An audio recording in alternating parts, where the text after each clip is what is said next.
Good evening, gamers. Hello, YouTube people. A very different experience for me. I haven't like streamed on YouTube solo in God knows how long. Jesus, I think I don't even know, honestly. It was the last time I streamed on YouTube like that wasn't just a restream. Because like all my restreams were, you know, I've been doing restreams since they allowed it, but before that was like Vanguard 0 Japanese release and then the Cardfight online beta. That's crazy. Oh, yes-san. Otsukaresama desu. What's up? All right. What's up, y'all? Good evening. Hello. Welcome. It is indeed the anniversary of this channel. 11 years today on June 27th. Marks 11 years of this funny old little channel with its humble beginnings. With its humble little beginnings. When do we have a proper simulator? Who knows? Oh, I'm not sure why all your names over here are shown in... So I set up that the chat would actually show. I'm not sure why your names are all appearing in purple though. That's kind of strange. Let me see if I can change that. That would make it a bit easier to see. Let me adjust real quick. Oh, it actually doesn't have a... It doesn't give me the option to change it. So I guess it's just gonna be purple today. Oh, arigatou gozaimasu. Happy anniversary. Thank you. Appreciate it. Thank you very much. I appreciate your great support. It is very, very kind of you. Bird girl, yeah. So I wanted to boot up stream a bit earlier to be able to see the bird girl reveal. Shall we start with that quickly? While their stream is still ongoing, while they're having a good time over there. Bobber, unfortunately no Bobber on YouTube. Already a downgrade. Just for today. Already a downgrade just for today, but you can take a look. They're opening the Shadowverse Evolve Vanguard collab set on the stream now, but we will you will watch me open the whole case of that tomorrow over on the Twitch. But I want to quickly take a look at these. So this is the Absolute Zero ride line. No way YouTube stream, that's right. A rare YouTube stream, I can't believe it. Ah, こちらこそお話しかけてありがとうございます。僕も多分また8月にエボルブの方名古屋でイベントがあるので多分3日間ぐらい名古屋にいると思いますのでまた今度もよろしくお願いします。Hey, what's up, Carter Taco? Damn, we got the OG, the man who predates me in Vanguard YouTube. Let's go. Appreciate it, man. So this is the starter, Rix. This one's very nice. The bird lady. Her name is Kurao. So when you ride her over the grade 0, you look at top 7 for either a absolute 0 or how do they translate this archetype? Judge Maiden. Whatever Judge Maiden is. So either Absolute 0 or Judge Maiden card and add it to your hand. And then on Rearguard Circle, when your Vanguard that is Absolute 0 with its grade 3 or greater attack... If your Vanguard is Absolute 0, grade 3 or greater, and your opponent's on grade 3 or greater, once per turn you can discard 1 to, for that turn, give herself the effect that all of your front row rearguards get plus 5k. So I guess you can use this multiple times, which is pretty good. YouTube Live, that's right. Ah, kaiju ikimasu ka? Ah, ja, aimasu ne. Pretty cool. Forgot this was a lyrical deck. Yeah, so it's pretty interesting. Oh, this grade 2 is very pretty. I haven't seen this one yet. So this one says when she's ridden by a grade 3 with absolute 0 in her name. Sorry, I should really put my camera. I feel like my camera's kind of small. Let me make it a bit bigger. But when she's ridden over by grade 3 absolute 0, you can choose the Kurao, so the grade 1, and call it to rear, and also call this card out too. So they call them both out, which is pretty good. Hey, what's up, Nakamori? How you doing, dude? I see you on the Twitch and on the YouTube. So what's her rearguard effect? When she attacks the Vanguard, if your Vanguard is a grade 3 absolute 0, for that battle she gets plus 5k, and then end of battle you can retire her to draw 1. Oh, that's pretty good. She's Varga's grade 2, Boulder Axe. Pretty good. And then next we have the grade 3, Sagitta. So this one I read on the way back home. This one's crazy. Continuous. Yours and your opponent's units all get the continuous effect. Vanguard rearguard circle. If this is the 4th or more battle of the turn, then when this unit would attack, you have to discard 1, otherwise they cannot attack. That's pretty crazy. It's actually Honoli in standard, but as a boss unit. But it's 4th battle inclusive. So it's literally, it's a floodgate, yeah. It's actually a floodgate deck, which is really cool. And I'd say it's even more painful than Honoli. Because Honoli was just CB, but if a deck like, you know, it's like losing your hand is so much more painful, no? Varga has to discard 2, dude. It's like, at least some decks are pretty happy to be 3 attack decks, but this is like, this is cool. This is the kind of game design I want to see more of. I just hope it's like, the supporting cards I haven't read yet, I hope they're good enough. So it's not like Shiana where it was like, oh cool, we have a floodgate, and it's bad, you know? So I hope this isn't the case. So, First Rain is smiling. True, yeah. Then once per turn, she can energy bust 4 to get 10k in a drive, and once per turn when your card effect discards a card from your hand, you can count -1 to draw 1. Oh, so when you use the grade 1, right?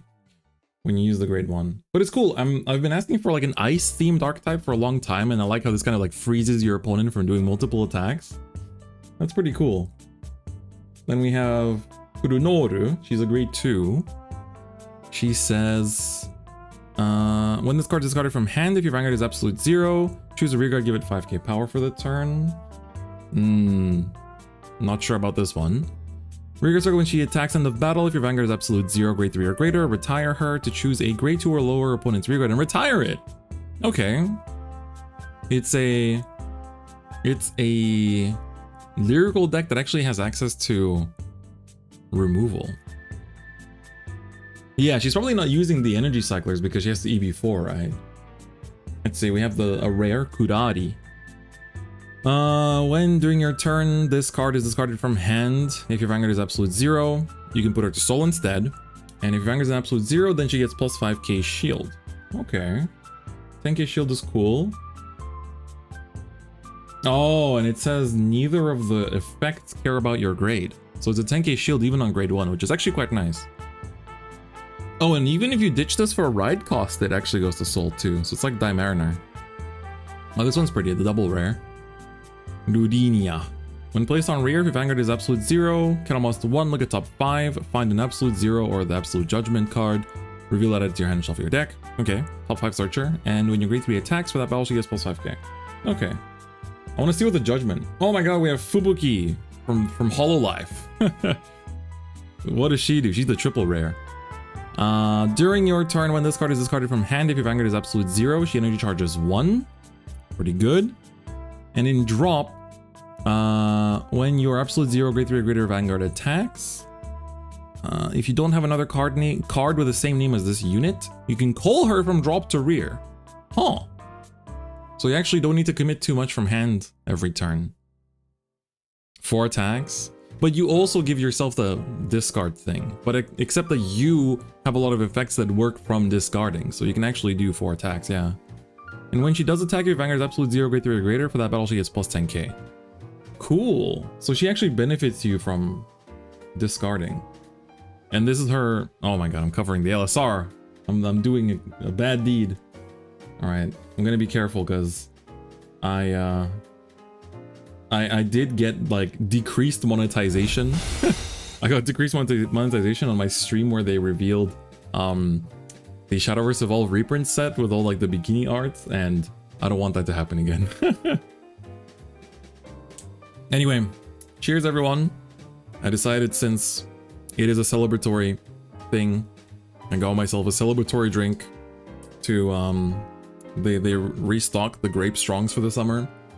So I don't really do these kind of like drinking streams anymore like I used to during COVID, but it's a special occasion. So cheers to everyone that always comes through, always supports the channel. Thank you for, I mean, 11 years is crazy, right? It's like I'm currently 28, so give it a few more years and I'll be doing, I mean, I'll have been playing Vanguard for half my life, but soon after that I'll have been having a YouTube channel for half my life. Opinion on the lemon flavor? It's kind of like the default, I guess. Lemon strong is just like, that's just like lemon chew high. It's just the most default flavor possible. It's good. It's not anything crazy. It's not bad either. It's like, it's good. I've only been here for 6 months. No, but I appreciate you. It's always nice to have new people. I think for me, it's always the joy of having new people, like, you know, get involved in watching the channel. Just because, you know, you are what helps grow the game, right? You are arguably, the new players are the most important players. So I'm always happy about that. It looks like Sprite? Yes. I mean, it is. It's doesn't taste like Sprite, but it is colored like Sprite. But yes, cheers. Hope everyone's been doing good as well. But over on the YouTube community page, I did. So there's a couple things I want to do today. One, I guess to start off, I might as well show you guys where things began, where I start counting my channel years from, which is when I started YouTube. And I haven't rewatched this video in a long time. Actually, I don't even remember when I did or if I have, but the early bits of my YouTube channel are definitely you can see where I got a graphics designer. You can see where I got a graphics designer that, funnily enough, the person that made my thumbnails back then, all of these thumbnails here, just including the Q&As and stuff, that person is still the same person that makes my thumbnails to this very day. Still the same person. So it's pretty humbling to say the least. So this video was a BT09 unboxing of original BT09. Oh, I used to put the set name in Japanese. Why am I not this smart these days? I never put the set name in Japanese anymore. Wow, a very early okay, so the shop that I got this from is bankrupt, so they won't get in trouble because they don't exist anymore. But when did English BT09 release? Let's take a look. Chat. Hold up. English release June 28th. Upload date June 27th. Ruh-roh. Hey, Vegeta, thank you for the membership. Welcome to the Daikaiser gang, to the Face gang. I hope you enjoy your stay. It's much appreciated. Enjoy the channel member videos too.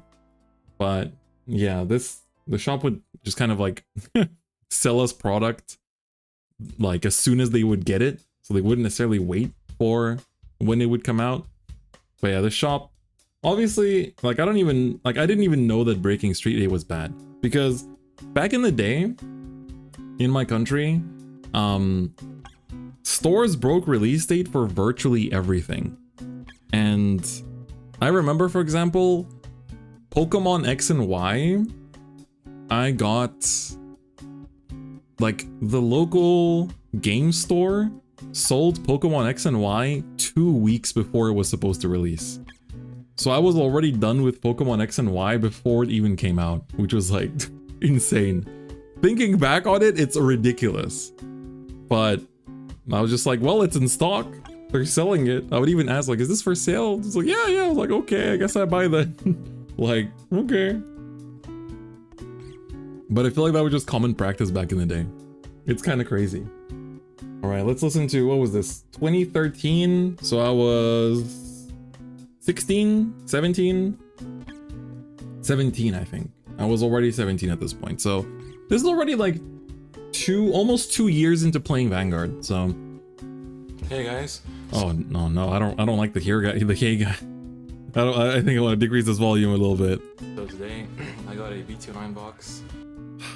The enthusiasm, the energy is quite unparalleled. 3 days early, and yeah, let's get cracking. I believe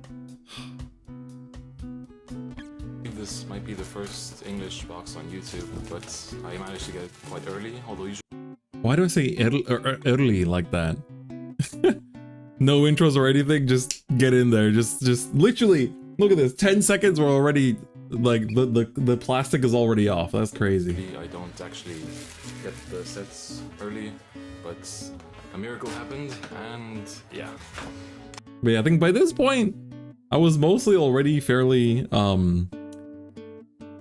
I was already mostly, like my English was good, but the local accent was still, my accent is way more prevalent. Yeah. So let's get cracking. I only got one box, so because I'm not really looking for much in this set. I already have all the riser commons.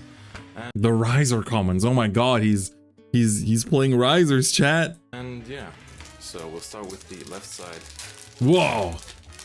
Oh, you guys remember there was like ads on the back? Giving out.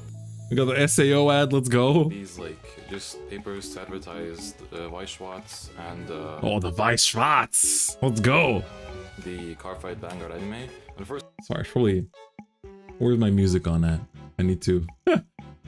The silence. The king is speaking. Saw this, I thought it was a trigger point, but I guess not.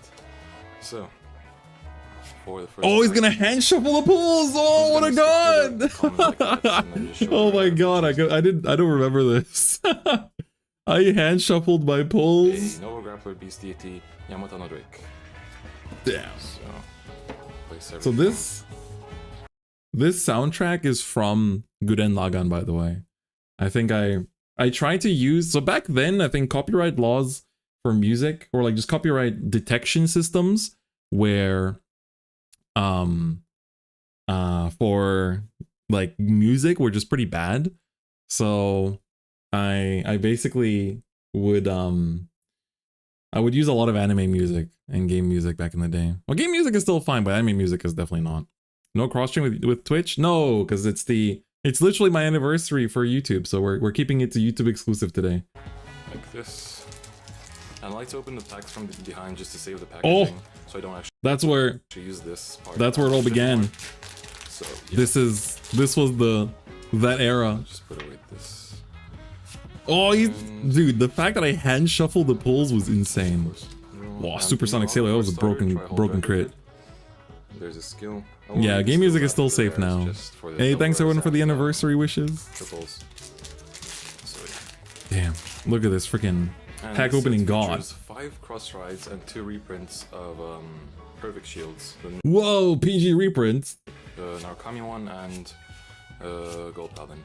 And my first triple rare is Ultra Beast Deity Illuminal Dragon. Damn. Look at that. You hear that excitement of the first triple rare? That's crazy. I already know someone who has dibs on this. Oops. Whoa! So, he's so popular, he knows who has dibs on this. That's crazy. Dude, the foil patterns were... It was so nice that every single pack had, you know, every set had its own foil pattern for triple rares, and rares too. So... Which is, well, first he's a cross ride, so if yeah, 5 cards a pack back then.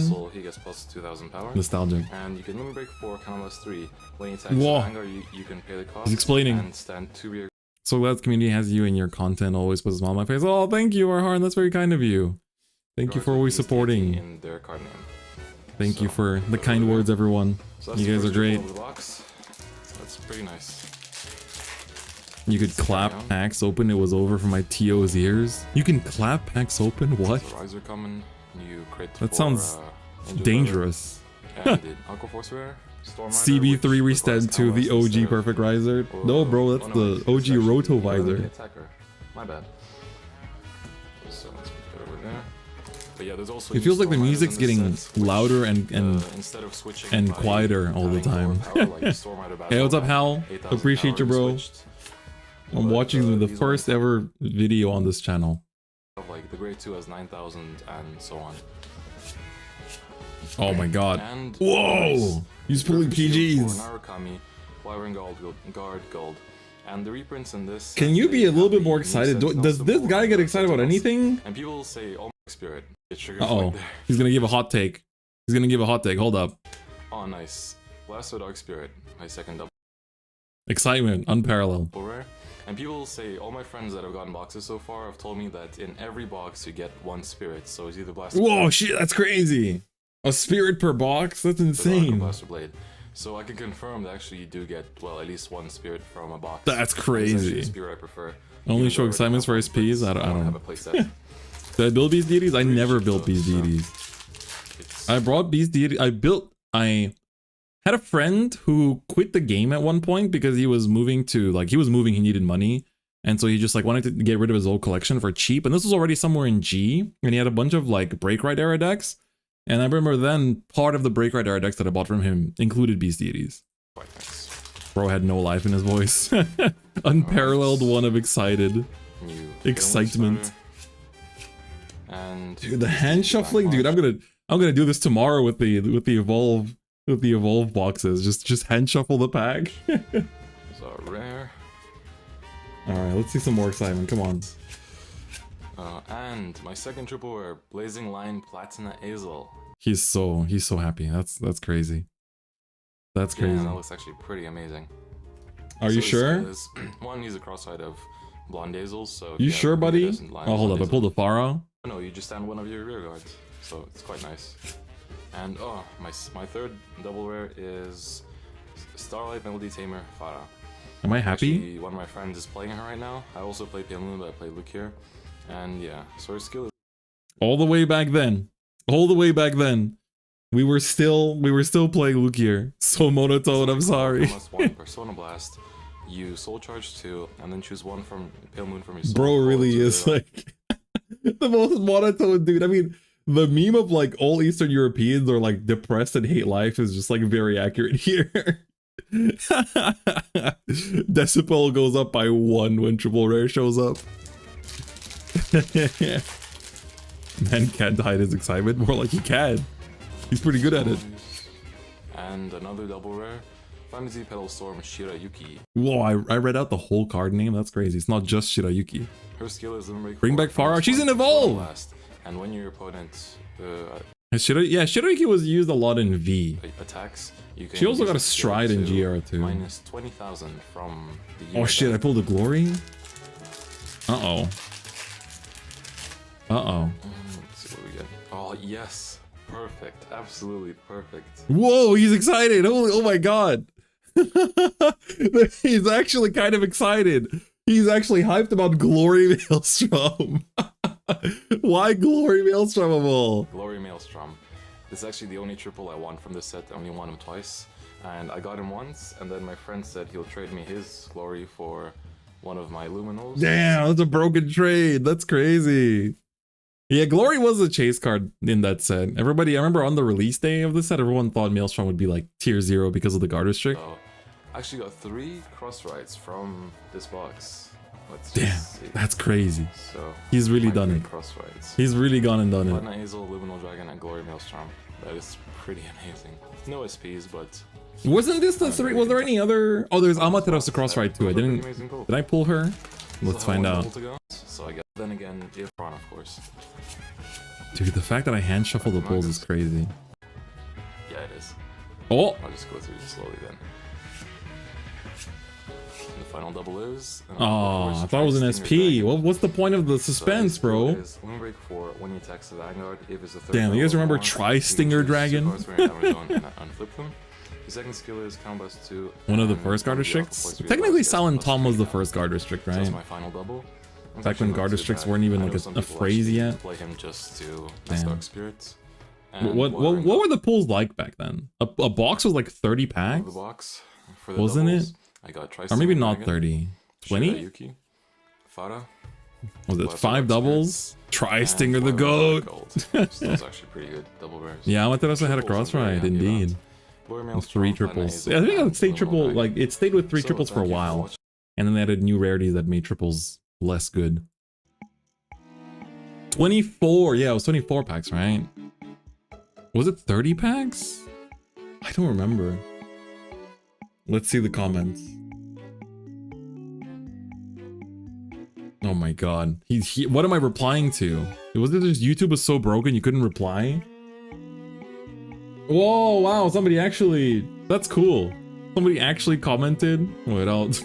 Somebody commented on this last year? That's so kind. I didn't even see this. I feel horrible. Nice cards. Love the background music. Love the background music. Damn. It's like you're so unexcited. The highlight of the video is the background music. Nice pulls. Great video. Nice pulls. It's DF's first vid. Came here to see fetus fight after watching your video of Vanguard. That's set 8. Appreciate it. 3 years ago. Can't believe Zero was already... Zero set 8 was 3 years ago. Man. Not long now. Mensch! You were supposed... So, Mensch was making like a, I think he was making something for my channel's 10th anniversary last year. And so I was kind of waiting for that, so I didn't really do anything on my side. But then, nothing came of it. I think he got busy with life, so... It is what it is. Trade your cards. Semicolon -P. I love it. I just meant like you're going too quick. You're going too quick. You are going to the quick. And some cards of the cards are hard to see. Should get better eyesight, bro. Come on. Show the cards less quickly. Sounds like you need better eyes, bro. Oh no, there's cringe. Oh no. There's gamer words in the comments. There's gamer words in the comments. No. What do you mean? This is not how we celebrate 10 years. Oh my god. Stop it. Not the gamer words in the comments. I swear to god. I swear to god, dude. That's insane. No cap, bro. Indeed. No capping. Alright, chat. I think it's time that we take a look at the questions that were submitted for the Q&A. I'm personally quite excited to take a look at everything. Just because, I mean, you guys all submitted so much stuff. So I'm excited to take a look. I'm gonna set this up a little bit so that we can look at the comments on this screen. I think it'll be more exciting this way. Boom. There we go. So, these, I can scroll through these basically, and I can adjust the size of this box a little bit. So this way, we can look at the comments. So, YouTube sorts them in order of which ones are most liked. So, you get to see it. Some of these do have some read mores, but we'll take a look at it.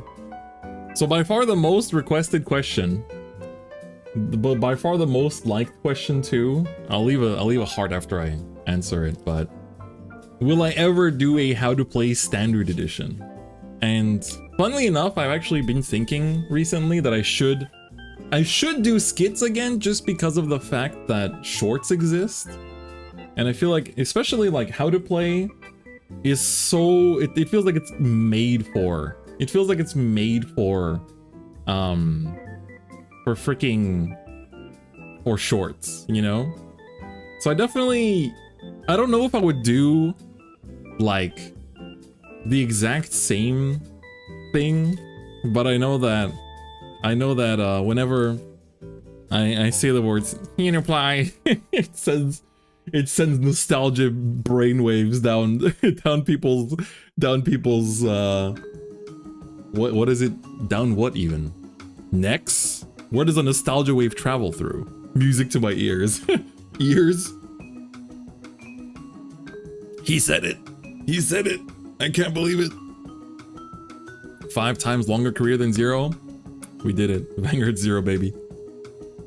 Bring back the Vanguard Olympic Games. Never forget when your friend ate a cigarette. That shit was so funny.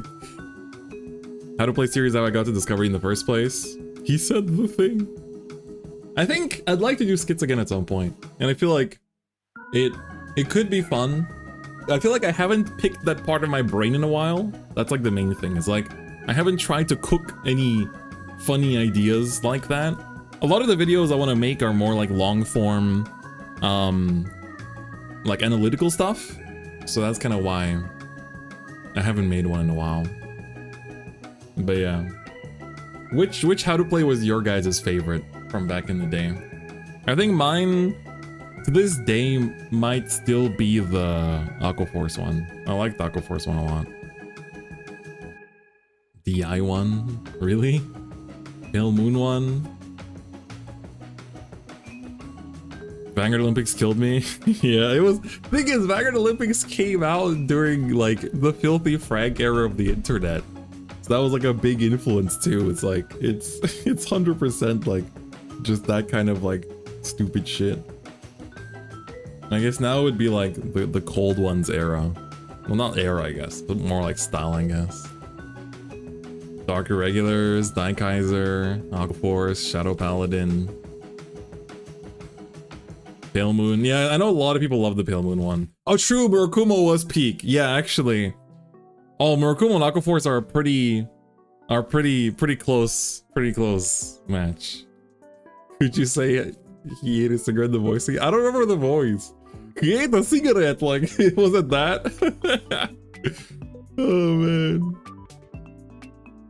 Found the channel looking for videos during the release of Aquaforce Clan Booster in G. Set Breakdown was one of the first results. Oh, yeah. Set Breakdown. I mean, Set Breakdown died. First impressions. Welcome back, Set Breakdown. Literally, first impression videos are, I like on my computer, in my like folders of my videos, I put whatchamacallit, like I put the first impressions videos into the Set Breakdown folder. Oh, Luis, what's up, man? How Vanguard structure Ride-Lines are gonna be a banger how to play. Yeah, I guess so. Not just clans. Anyway, I don't want to take too long on each question because there's over 100 of them. Alright, Slim Guy says, congrats on this wonderful milestone. As a TCG content creator, what are the top 2 hurdles you experienced, creatively, logistically, socially, etc.? And how did/would you break past those limitations? Thank you for being one of the biggest beacons of Vanguard. Oh, thank you. That's so kind. What a nice way to call me. A beacon. That's very sweet. Top 2 hurdles. I think the issue I constantly go through is trying to like find new ideas in terms of like content that I always try to like make stuff that not only people would watch, but I would watch myself. And a lot of my proudest creations are videos that I myself can go back and watch and like really enjoy. But sometimes it takes a lot of time to like, you know, discover those. But I think creatively, I've kind of just always been trying to find new things to do. And just kind of like, I watch a lot of other content creators from other games, and I just try to like get inspired by what they do. So logistically speaking, I guess, definitely stuff exploding. Like, you know, during Zero launch, my camera broke. So a lot of the early Zero videos are like filmed with like a shitty webcam, which is like very off-putting for the level of quality I've been doing until then on the channel. But just because Zero was so big at the time, it kind of like was allowed. But yeah, so definitely like stuff randomly breaking and not having the funds to replace it was definitely annoying. But we somehow got by, so I guess it's fine. Otherwise, I guess on a more serious topic, like socially, this is kind of getting to a third one, but I remember when I posted my community market rant way back in the day. That was the first time I ever got a death threat, and that was something to like get used to, because it was like pretty crazy that like somebody was like that upset with a video to like give a death threat. That was kind of weird. But there's been a few other like random social things. Like I've had a stalker before, which is also weird. But you know, you learn and adapt as you go, and that's just that's the life of content creation. So it is what it is. But yeah, I don't remember the context. I think the guy was like, I think he was like a TCG player seller, and I was criticizing the Vanguard secondary market, and so he felt that it was a personal attack to him or something. So yeah, interesting stuff. Anyway, let's move on to nicer things. Ace says, someone was on YouTube for over a decade at this point. Is there anything you wish you knew or a mindset you had back when you started that you had to develop the hard way, but had you known from the start, it might have made the whole process even just a little bit smoother? I think one thing that I did well at the beginning was that I relied on a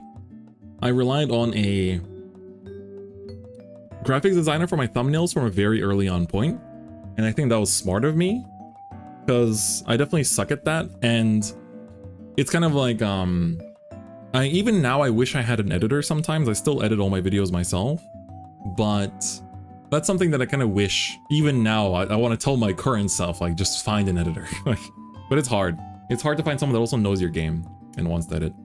But aside from that, I think I definitely took it a bit like, it's like something that I learned over time is how to like adapt to like challenge. And what I mean by that is like when I'm in a pretty good position and somebody like a new content creator comes in and they're doing stuff way better than me and they're growing very fast. Back in the day, I would get kind of like intimidated by that, but nowadays I get motivated by it. So for me, it's like if somebody new comes in and it makes really good stuff and I see it, I'm like, whoa, I need to be doing better, like to match their level or surpass it. To me, it's like now it's like a motivation. So I kind of wish my younger self learned to use that as motivation more early as well. Need to match your style too. Yes, exactly. All right, let me heart the ones that I've answered. All right.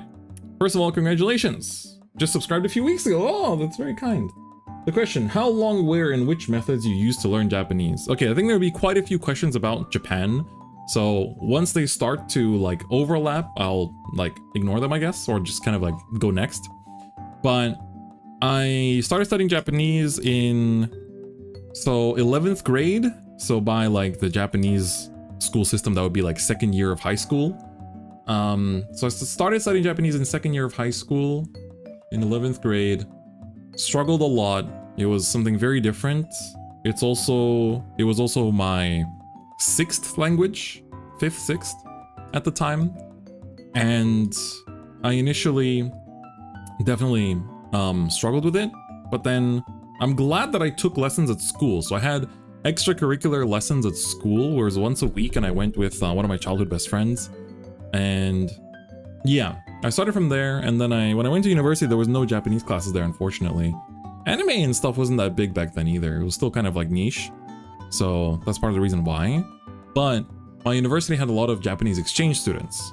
And so I basically would talk to those Japanese exchange students all the time and like join events with them and like just like organize stuff, like social events, and just kind of like listening to them speak and then eventually learning to speak myself. I got to learn how to speak Japanese.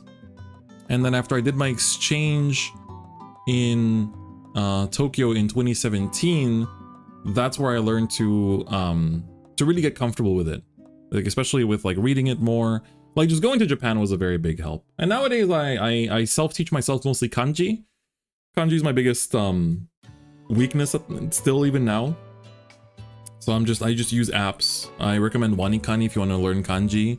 But if you want to just start with the basics, I really do recommend with like taking lessons. Just go to lessons. So, but thank you for the question. I saw you on YouTube the first time. I think it was around 2017. Oh, the World Finals. Thank you. I'm glad that people found me through my commentary too. That's very nice. Thank you, Drag Noah, for the kind wishes. Let's see next. If any of you in chat I answer your question, you can say me. All right, Ahmed says, which JP month set was your favorite meta in standard so far and why? Happy anniversary and thank you for everything you do for this community. I can ask this in chat as well. This is a very general question. Of the standard metas so far, which set has been your favorite? I think my favorite metas for standard so far was BT06, DBT06, so like the Jiva set. That's where I discovered Eva. So very, very memorable and fun meta for me. I usually just really enjoy the current meta. What else? I quite enjoy Divine Set 2. Divine Set 2 is a pretty memorable one. Definitely not Gandhi's Nuts, that's for sure. Hell no. DBT 13 was pretty good. I think DBT 13 is a bit of a controversial one. Some people love it, some people hate it. But become infamous forever. Why infamous? Why not just famous? Yeah, I think my favorite meta of all has to be, so far, I definitely enjoy the DBT06 one, but usually just the current meta. I always enjoy the newest stuff. I like the most recent stuff. Bruce triple rare next week. Oh shit! Let's go, Bruce. All right. Let's see, McCrafter in here. We got Mr. McCrafter. What's he got to ask? Between the two main games you play, which are Evolve and Vanguard, what is one thing you want Vanguard to learn from Evolve, and vice versa, was one thing you want Evolve to learn from Vanguard? Great question. I wish Vanguard would approach streaming and competitive play the same way as Evolve does. I think that, honestly, Evolve has a really, really well presented competitive circuit in Japan, and Vanguard could really use some lessons from there. The other way around, I think Vanguard's way of supporting decks that aren't tier 1 all the time and just giving legacy support to decks is honestly something that we don't talk about enough. Like, the fact that, like you said, right, Bruce triple rare next week, that's hype. That's like a random older deck that doesn't need to get support. Like, Evolve kind of just only prints new stuff and sometimes will throw in like 1 or 2 cards for an old archetype. Maybe sometimes bring in some big support, but I do wish they did that a bit more like Vanguard does. I do like how Vanguard does it. All right, next we have Robin. Outside of 5 video skits, what do you think the community could do to bring more people who normally wouldn't find Vanguard to the game? Maybe stuff like tabletop campaigns, more teaching people videos, something else I'm not thinking of. Always love watching your content, streams and videos by any chance I get. Oh, thank you. It's very kind. Content-wise, what could our community have more of? I think, so there's several things from different card games that we could be doing. Yu-Gi-Oh! Has a very big advantage with Master Duel right now in that they have, like, you know, all the different series on like DZ's channel. You know, I don't even know the names of them, but all those like open 10 packs and battle with what we get and a bunch of special rules and it's 100k views, right? Stuff like that is really good for casual appeal. Like, it's just less competitive content, but I wish Vanguard had more appeal in that. Because Yu-Gi-Oh! Has only started to have that recently, I want to say. Yeah, Master Saga. I think Yu-Gi-Oh! Only started to have, but that's a very recent development. And it's something that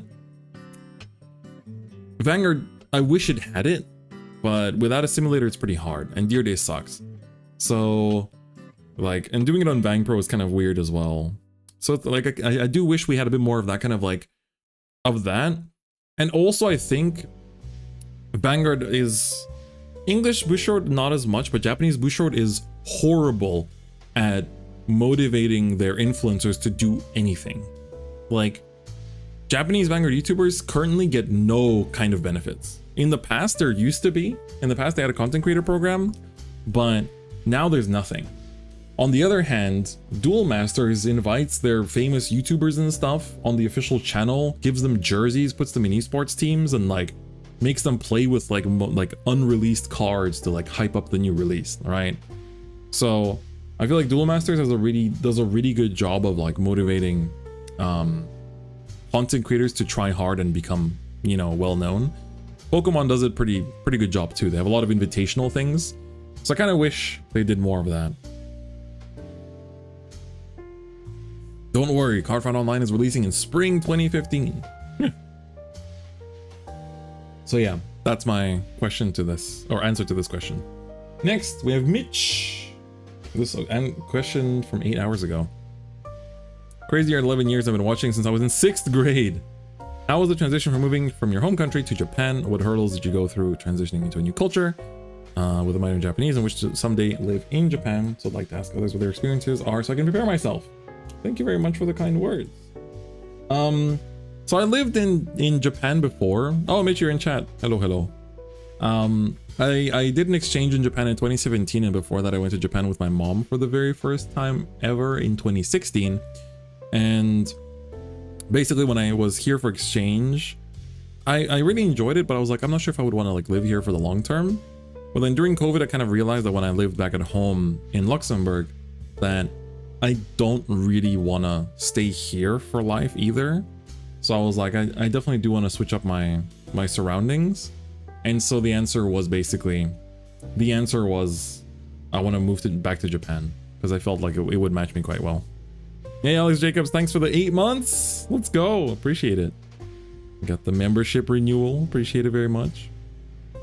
But yeah, so I think the other thing is that Japanese culture for me is not as bad of a match compared to some people. Like I have American friends who like low-key hate it here because they're like, I cannot say howdy to my neighbor, you know? It's like I cannot talk to randoms, you know, or like they lack that kind of like the innocent social aspect of American culture, which is, you know, just kind of like talking to people for the sake of talking to people. Whereas in Europe, we don't like, we say hi to our neighbors, but that's about it. You don't necessarily like go up to random people in the city and like talk to them. It's a bit colder. And I just kind of like the way that Japanese society functions. So for me, it's not really that difficult, I guess. But yeah, I hope that answers your question. BB Breeze. 2 questions. 1, what part of Vanguard and Evolve resonates with you personally? 2nd, what advice would you give to someone just starting to dip their toes into going to locals and tournaments for the first time? Oh, these are nice questions. Vanguard for me.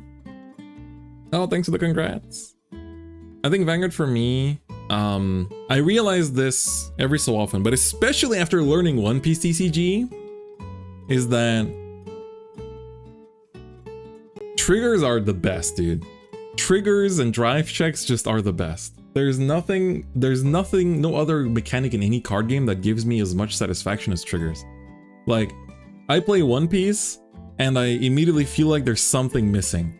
It's missing, it's not there. The exciting part, they took out the most exciting part of Vanguard and just made a card game out of it and called it One Piece TCG. Like, that's, I like what the One Piece TCG is doing, but it feels like it took away my favorite part of Vanguard. So that's for Vanguard. For Evolve, it's the fact that it's very well balanced for the most part and feels just very, very good to play too. And essentially it's like, I like what an extra element the game got from adding quicks. So I think that's probably what I like the most about Evolve. And also like stuff like, you know, leader cards being scannable, all those little extra touches, like having scannable cards is such a cool little thing. Making you think if I want to stay where I am or not. That's fair, yeah. 5 checks equals more hand, but it's the excitement, it's the dopamine, it's not just about having hand. What advice would I give to someone dipping their toes into going to locals? I think just treat it as more of like, you're not just there going for a tournament, you're going there to find a community and potentially build friendships that might last a lifetime. Like one of the first friends I made at my locals, Nelson, he's in my videos and stuff, and we're still very close. Like, we became friends in 2012, And so we've been friends for 12 years now. Like, the people you meet at locals could become your friends for life, genuinely. First time catching up on your stream. Hey, Osiris, thank you for tuning in. Appreciate it.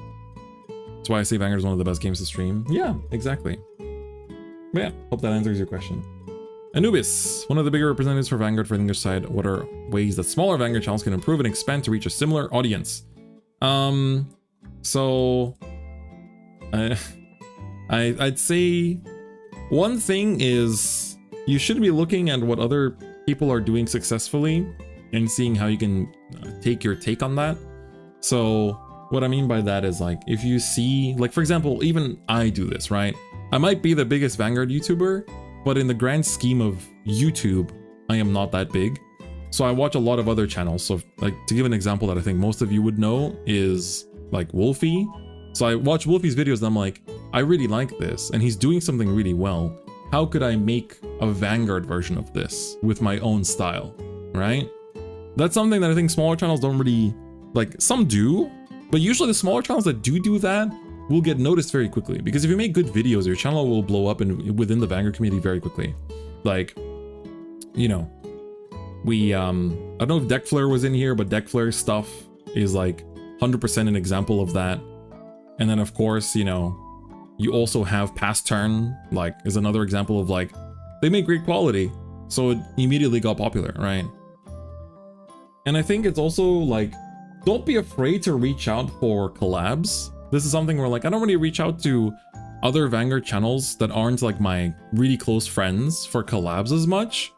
But don't be afraid to reach out to the bigger channels for a collab or something, or, like, to, you know, if they're busy, don't get upset, I guess. Or if they say no, like, don't be upset either, because everyone's, you know, I'm pretty sure out of all the Vanguard content creators, I'm the only one that technically could do it full-time. I have done it full-time in the past, but, you know, that's just because I'm able to, you know, but it's like, what was I trying to say with this? But just don't be afraid to reach out, I guess. Like, that's all I can really say.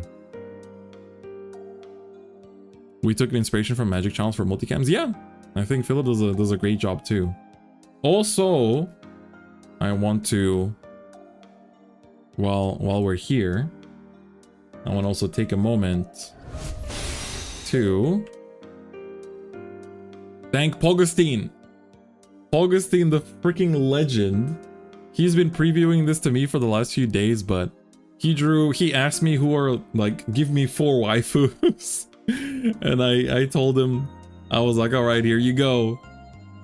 And the mad lad actually drew a freaking anniversary artwork. I feel like I'm a gacha game. Gacha games get the anniversary artworks. I'm like a freaking gacha game out here. Rare Cecilia, yeah. Can you guys name all 4 characters?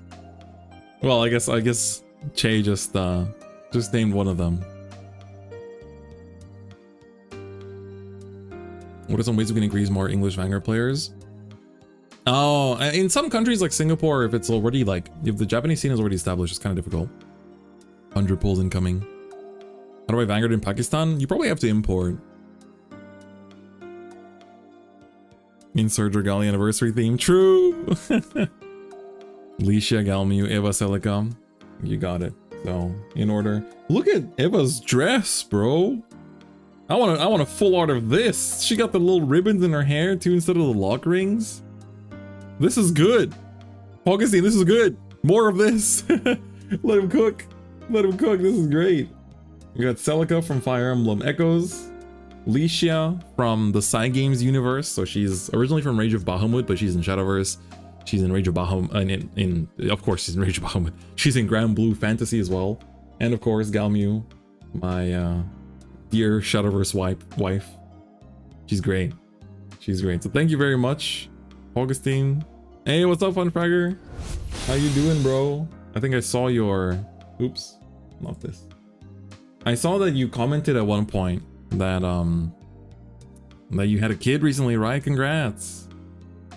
Seeing your Cypher content before seeing your Vanguard content. That's pretty normal for the Cypher kids. But yeah, I think for smaller channels, like, don't be afraid to reach out and look at best practice examples. Like, there's also, I guess while we're on this topic, let me see if I think I bookmarked this guy's tweet. but let me try to find it. My bookmarks are full of memes these days. I like, if I see something funny, I just bookmark it to give became a dad. Congrats, dude. Everyone's becoming a parent recently. Two of my friends have become parents too. This is what's in my bookmarks. Assistencia Shari Mesca Beta para Messi, Messi, Messi, Messi, Messi, Messi, Messi, Messi, immens Messi, Ankara Messi, Ankara Messi, Ankara Messi, Ankara Messi, Ankara Messi, Ankara Messi, Ankara Messi, Ankara Messi, Ankara Messi, Ankara Messi, Ankara Messi, It's great.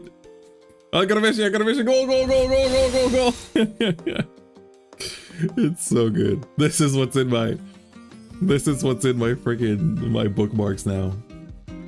But let me try to find it. I follow a guy who was like, he was the guy that was like the advisor for Mr. Beast. And like, oh god, I'm just seeing more dumb memes. I'll refrain from showing them though. I watch football, not really, but can I find it? It's basically like the Mr. Beast's like advisor. He kind of like just shares stuff about YouTube growth all the time, and I always read his stuff just because it's like he says a lot of interesting things that I think a lot of YouTubers could make use of to, you know, just grow their platforms. I'm struggling to find him. I think I followed him recently. I'm gonna try to find him because I think it's like, if you're watching this, it should be quite useful just to, you know, maybe change mindsets. Let me see. Oh, Paddy Galloway, that's his name. He doesn't have as many followers as I thought, but he's pretty good about it. There's a new Bruce, really? Hold up. You can see my YouTube. Slightly previewed. Did they show? Is it actually a new Bruce? Oh, just Bruce support. Okay, it's not a new Bruce. Just a new guy.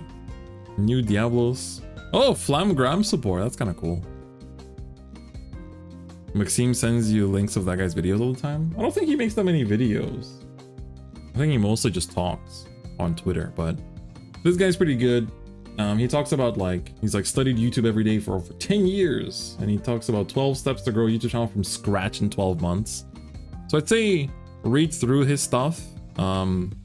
It's quite good. It's quite good, and he tweets a lot of interesting stuff. So if you're really trying to grow as a content creator, it's at PattyG96. I think he's the same age as me, which is pretty crazy to think about. So yeah, if that's where you're at, definitely a good thing to think about. You know, there's a lot of resources out there for people trying to start YouTube now. All right, we have Paulo. Congrats, 10 years is a lot of good work. The most questions concerning the games have already been asked, so I want to ask about the people who appeared on your older videos. What became of all those funny guys? I'd love to see one of those kinds of vids appear again, but modernized with the new brain rot of the 20s. True, we are in the 20s. Oh, that's a great question. I love it.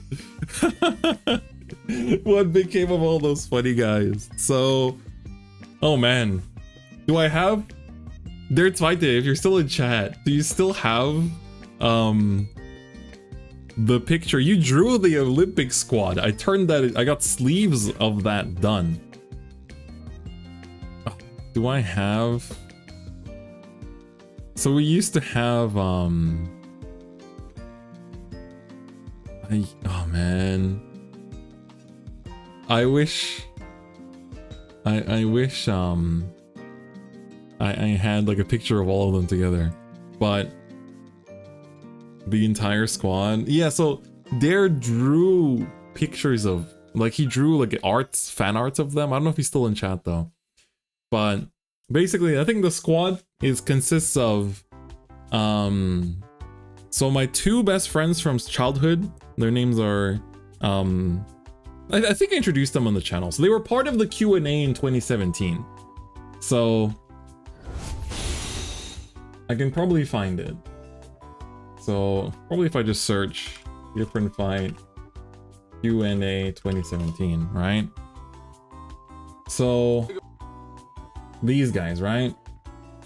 So Stash is his name. The Beans Q&A. So he is now a I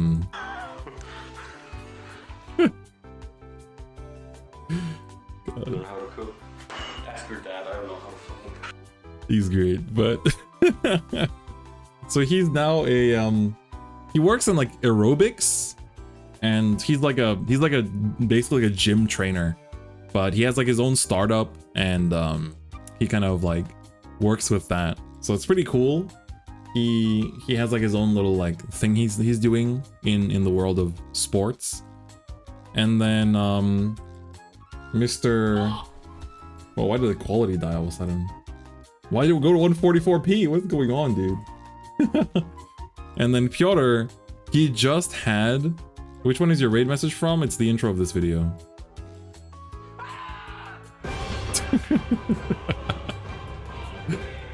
I still love this intro so much. It's one of the best things ever.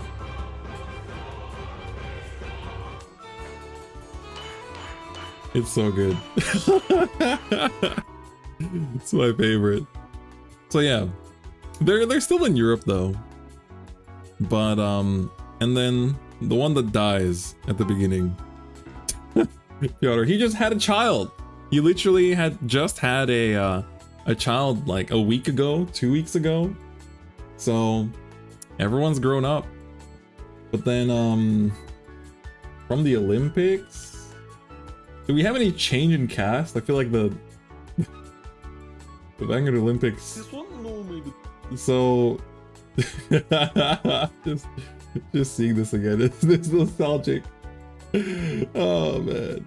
So this is Stash. He's still the same guy.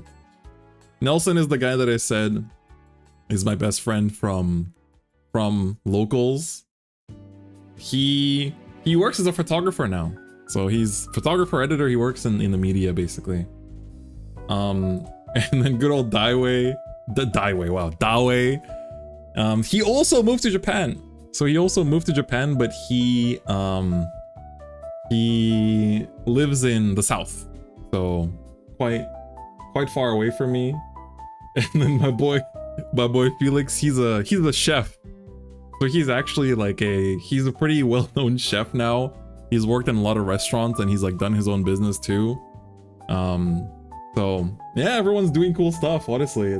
It's pretty great. We were all just like stupid university students during the time when this was filmed like 7 years ago. I had to add subtitles for this video because it was so stupid. But yeah, this was the squad literally cooking. Yeah. Names of the books you used to learn Japanese. I'd recommend Genki. I didn't use Genki too much, but I would recommend it. But yeah, I too would like to make these kind of videos again, but it's really hard to get everyone together. I do have like some friends here that like I film stuff with, but I don't think anybody like the great thing about my friend group that we made the Olympics videos with is that we all have the same stupid sense of humor. And I don't think every like my friends here necessarily have that level of like brain rot sense of humor from that in that fashion. It's like the things I find funny, I know that not everyone finds funny, and I accept that. But yeah, there's got to be chemistry to make magic, 100%. You gotta have the good vibe. Like, it's especially when I go drinking with people, that's when I realize it the most. If I can have fun with someone when we're having a drink together, that means good shit. Like with Stash and Pyotr, it's literally the times we used to go out drinking in like, because drinking in my country is legal from 16. So in high school we could go out to drink. So the times we spend going out drinking from high school onwards together are still the most fun I've ever had, like drinking in my entire life. It literally, I think back to it sometimes. I'm just like, it's peak. It's peak. It's the best ever. So it's just like, it's like irreplaceable friends, like genuinely, as cheesy as it sounds. All right. Next, from user FP1. Why do I love Vanguard so much? How do you start playing? And so I love Vanguard there's a lot of reasons, but like I said, like I think the game mechanics of it by default are a very big part of it. And I think I'm just so attached, like recently to prepare myself and my friends for the Vanguard collab in Shadowverse Evolve, I've been showing them clips from the original Vanguard anime.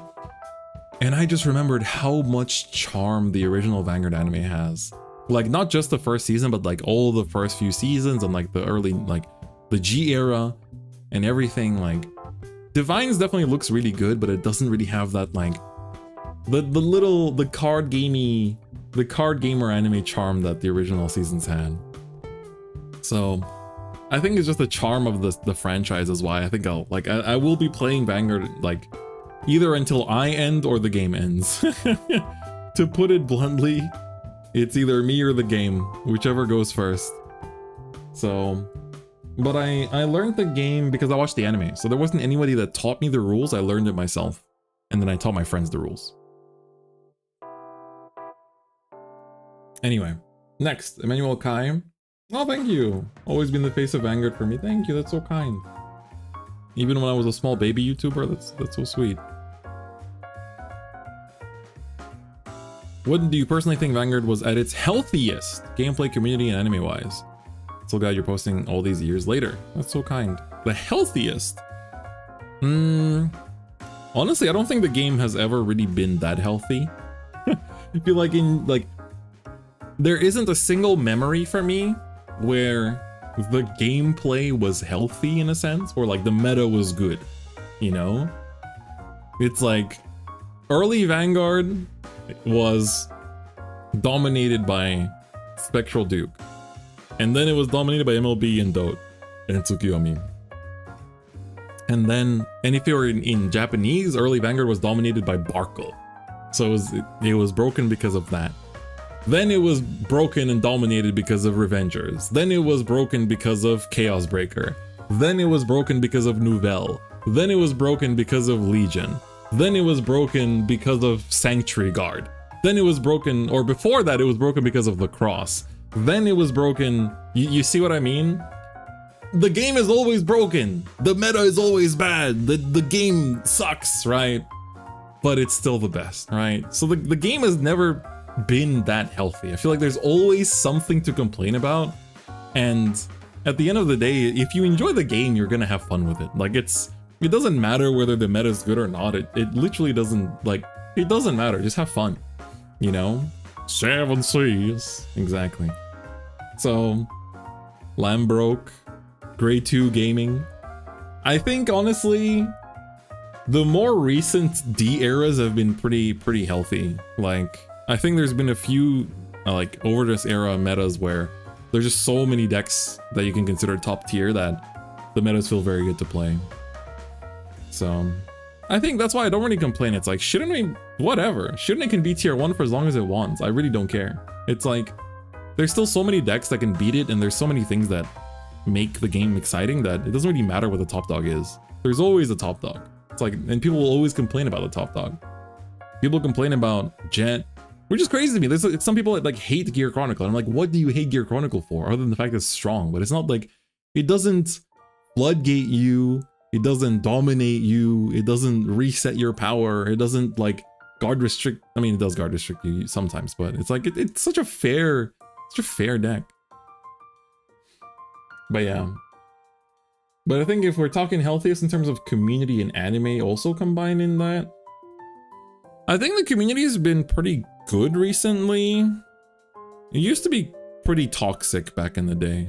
So I think lately it's been quite good. I don't have a very specific answer for this. I think the answer depends on which of these 3 you choose to focus on. Anime wise, I think at the beginning.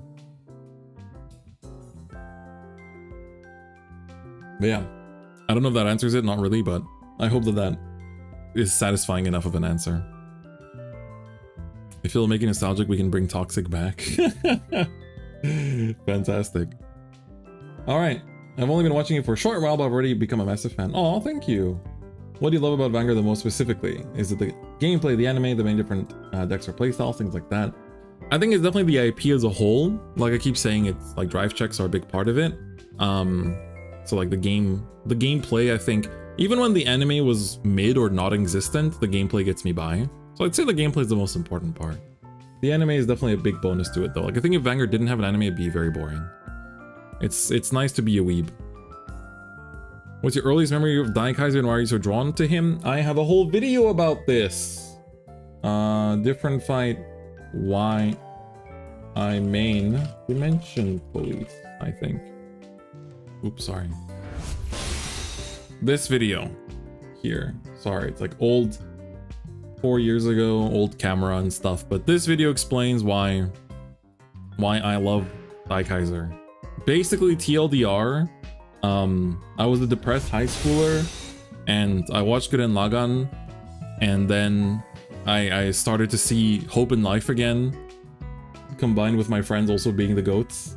And then Daikaiser came out at the exact same time as I watched it. Or Daikaiser came out a bit before, no, actually like a year after. And then while I was going through getting out of depression, it was something to like latch onto, I guess. So that's why I'm so attached to it. Guardian Circle. Thank you for the amazing content and coverage you brought us over the years. Aw, thank you. Moments of opportunity from trigger checks all the way to meeting new people. My question is, what moment stands out to you the most that you'll always remember? And there's a lot. There's definitely, like, obviously, like, throughout all my years of YouTube, I think casting Worlds the first time was a very memorable experience. That was, like, a big achievement to what I've been doing this whole time. And yeah, I'd say, like, casting Worlds the first time was a very, very memorable experience. Because that Worlds was also, like, one of the most memorable Worlds, too. We were very, very lucky with that World specifically. But I'd say that this year's Worlds was also very memorable. I just wish that they wouldn't stream this format separately and they would do one stream where we, like, it'd be 2 days of tournament, and then in day 2 at the end we could do the finals for each different format on the main stream so everybody could watch them and enjoy it, instead of having to watch 4 different streams. That's like the most annoying thing. But aside from that, I think a lot of traveling. I have really good memories of like traveling to events, meeting a lot of people, and you know, like a lot of very like irreplaceable people that I've met throughout the years. Especially like when happy birthday. It's not my birthday, but it's the channel's birthday. I'm not 11 years old. Tall Philip in Japan was this Worlds. Yep. Evo Sunday vibe would go insane. Yeah, that's what I want. So I'd say, I think if I had to name one that's like, that immediately came out when I thought about it, was like the first time I casted Worlds. I want to know your academic journey and motivation to pursue PhD. There is a longer question about this further down the line. We're gonna get to it. So I'll answer this a bit later. Oh, thank you, Nisty. Very kind. If all Vanguard decks are balanced, no trash, no matter what deck would likely be your main deck. Eva. Doesn't change. Eva I love not because she's tier 1 or anything, it's because she's just very fun to play. France 11 years, started watching you during your How to Play series, and I got hooked ever since. Over the years of watching you, 2 questions has always come to mind. What made you first want to play Vanguard, and what made you want to make videos? Okay, that's actually a nice question. I got into Vanguard because I watched the anime. I used to have a blog about Bakugan, and I always like to do things with the games I played. So like I used to make Call of Duty videos, like I would film my TV screen and just like gameplay videos, no like commentary, no voice. I would just be like Call of Duty, like, you know, nothing too crazy. Then like Pokemon, I would like film my DS doing Pokemon battles. I would do like Pokemon pack openings on a different channel. Anything I played ever since I was a kid. For some reason, I always enjoyed making videos. I used to make like top 10 Pokemon videos. I'd be like, I'd make like videos about like my top 10 Pokemon of this region or whatever, and it'd be just like a countdown, nothing crazy. But yeah, and then I had I was really into Bakugan. I played it a lot. I watched the anime and stuff, and then after Bakugan ended, I was looking for something new, And then there were 2 series that started during that time frame. One of them was the new Bidaman. So you guys remember Bidaman, the little guys that like shoot balls out of their stomachs. And the other series was Vanguard. And so I watched the Bidaman anime at the time and I was like, well, this was kind of cool. It was the one with like the blue-haired protagonist. And then I was like, okay, I watched this. And then after I was like, okay, let's check out Cardfight Vanguard. And it was on about like episode 30. It was just about when Aichi was starting to get a little edgy. So this was like 2011 November, October, something around there. Oh yeah, I played Yu-Gi-Oh the whole time. I played Yu-Gi-Oh, but I never made content about Yu-Gi-Oh, funnily enough. I just played it. But yeah, then I always kept up with Yu-Gi-Oh, yeah. I never stopped keeping up with Yu-Gi-Oh. But yeah, and then I watched Vanguard. The anime hooked me. I was like, this is the best card game anime I've ever seen in my life, and now I'm here. That's basically why. And yeah, making videos was just natural. I've made videos about everything I love. So I was like, well, I'm gonna make like, you know, I'm gonna make box openings for Vanguard, I guess, or like talking about news and stuff. Beat 'em on content creator in alternate universe, yeah. Favorite Yu-Gi-Oh deck? Probably Trickstars. I think Trickstars are my favorite. That's when I got into competitive Yu-Gi-Oh is when Vrain started, and I really enjoyed Trickstars. Art style was also pretty big too. Alright, Dave. As a card game content creator, do you have difficulties in making plans for your videos, or is there any chance for you to do like a day in the life vlog? I did think about doing like a day in the life kind of vlog thing, or like a week. Like what my week looks like, routine kind of thing. But I feel like there's like people wouldn't really be interested, so maybe I'd do like a channel member thing. I don't think people will be really that interested in like my routine. So I don't really feel the need to like necessarily make it. Well, I feel like everyone who likes Pokemon has attempted to make cringe videos for it. Yes. Nova-chan! Oh my god, how do I mod someone in my chat? I don't have any mods in here. Can I mod? This is just dash mod. How does this work? I don't know how to do this. I'm not a YouTube streamer. I don't know how these things work. Does it show me my... You right click my name? Oh. There you go.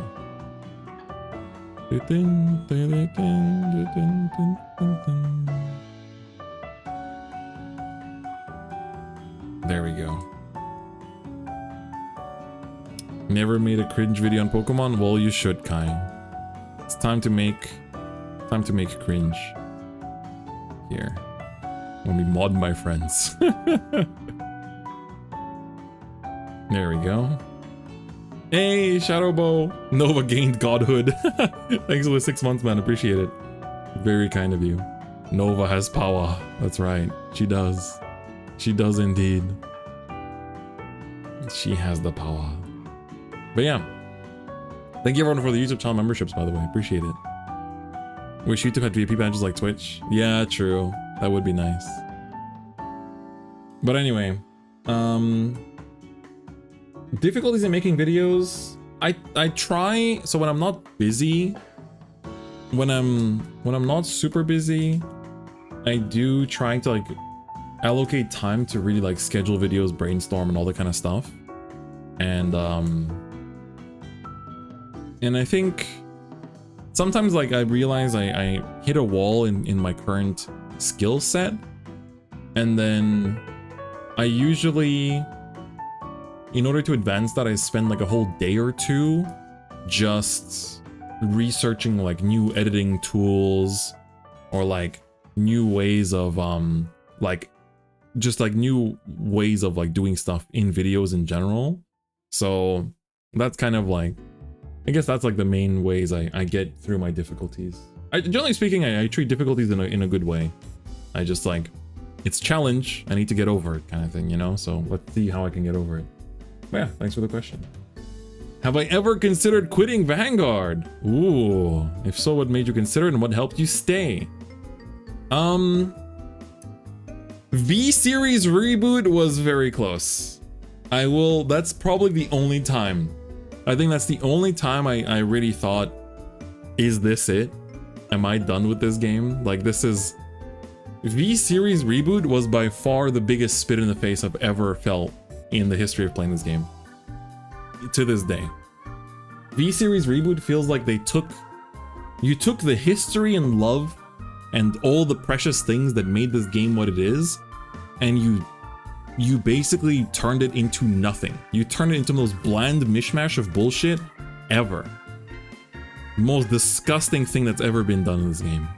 Genuinely, like, V became okay. Late V era was okay, but when the reboot was announced, I thought it was the end. I genuinely thought it was the end. It was crazy. But yeah, what made me stay was the fact that I was a content creator. Honestly, was it the beginning of V, end of G? It was the very announcement of V. It was the very announcement of V.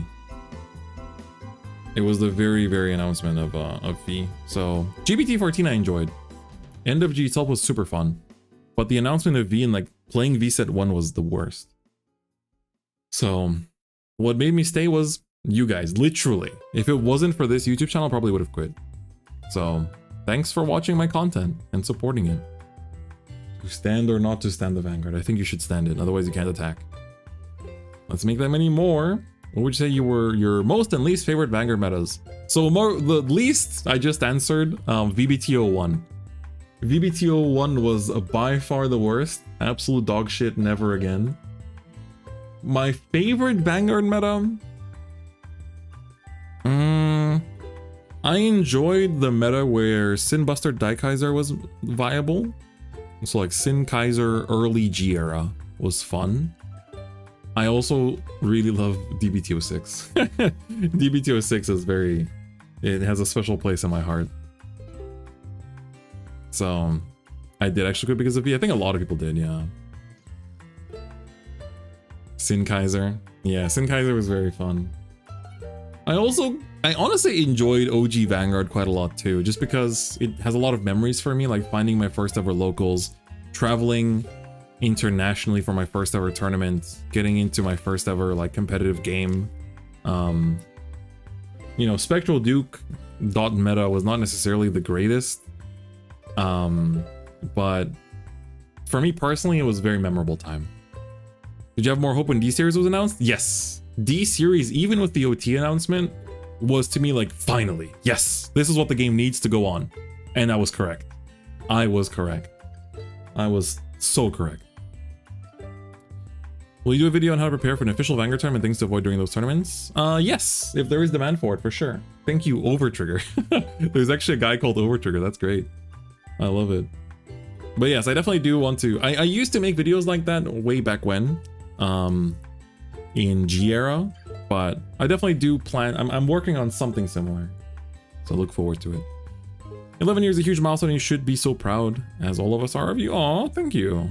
For the question, if someone wanted to play Vanguard but lives in an area without many IRL events or even any stores with product, how would you recommend them to get into competitive play?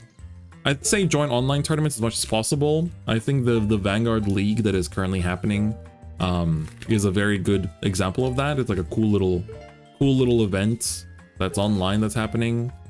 And aside from that, so I started Vanguard thinking there was nobody in this whole country that plays this game. There's no way. I couldn't even find any Yu-Gi-Oh players. Like, how is there any Vanguard players? And so during that time, before I found my locals, I learned that in Paris, they'll be doing a regional championship for Vanguard. And I was like, well, when this happens, I'm going to build up a deck until then, and then I will travel to Paris to play in an event. So I saved up money at the time with that idea. So I'd say if you can afford it, definitely try to travel out. And also just join online communities, because you might actually find a community near you. And so, but otherwise just join online communities. Like honestly, joining online communities, getting involved in online play, and then like traveling out for events every so often is good enough. Like a lot of people don't actually go to locals much. A lot of the competitive players, they don't really go to locals that much. They just like test at home, and then they travel to tournaments for like, but like big travel, right? They fly like, 4 or 5 hours or drive like, you know, 10 hours or something, right? So something to think about. I'm a custom card maker, so I have to ask you about the topic. When it comes to custom cards, how do you feel about them and why? Do you think they should be shown and allowed to be used, made by the community? I like the joke of CACs, but I personally don't really like custom cards. Just because they're kind of misleading. I think that's the main reason why. Like sometimes I've had experience where people get misled by custom cards and it becomes like a huge thing. And that's kind of like the main reason why. But I think it's fine to make them, right? But also, like, if you don't have Vanguard players in your area, just build a community, right? There's some people like, there's like, especially the NorCal, like Northern California community was basically, from what I understand, built by one dude, which is crazy. Why go to locals when you need to stay home and sleep? Says the man that lives in an old people's home. I gotta put you to bed, bro. Anyway, let me get a bit more drink. Give me a second.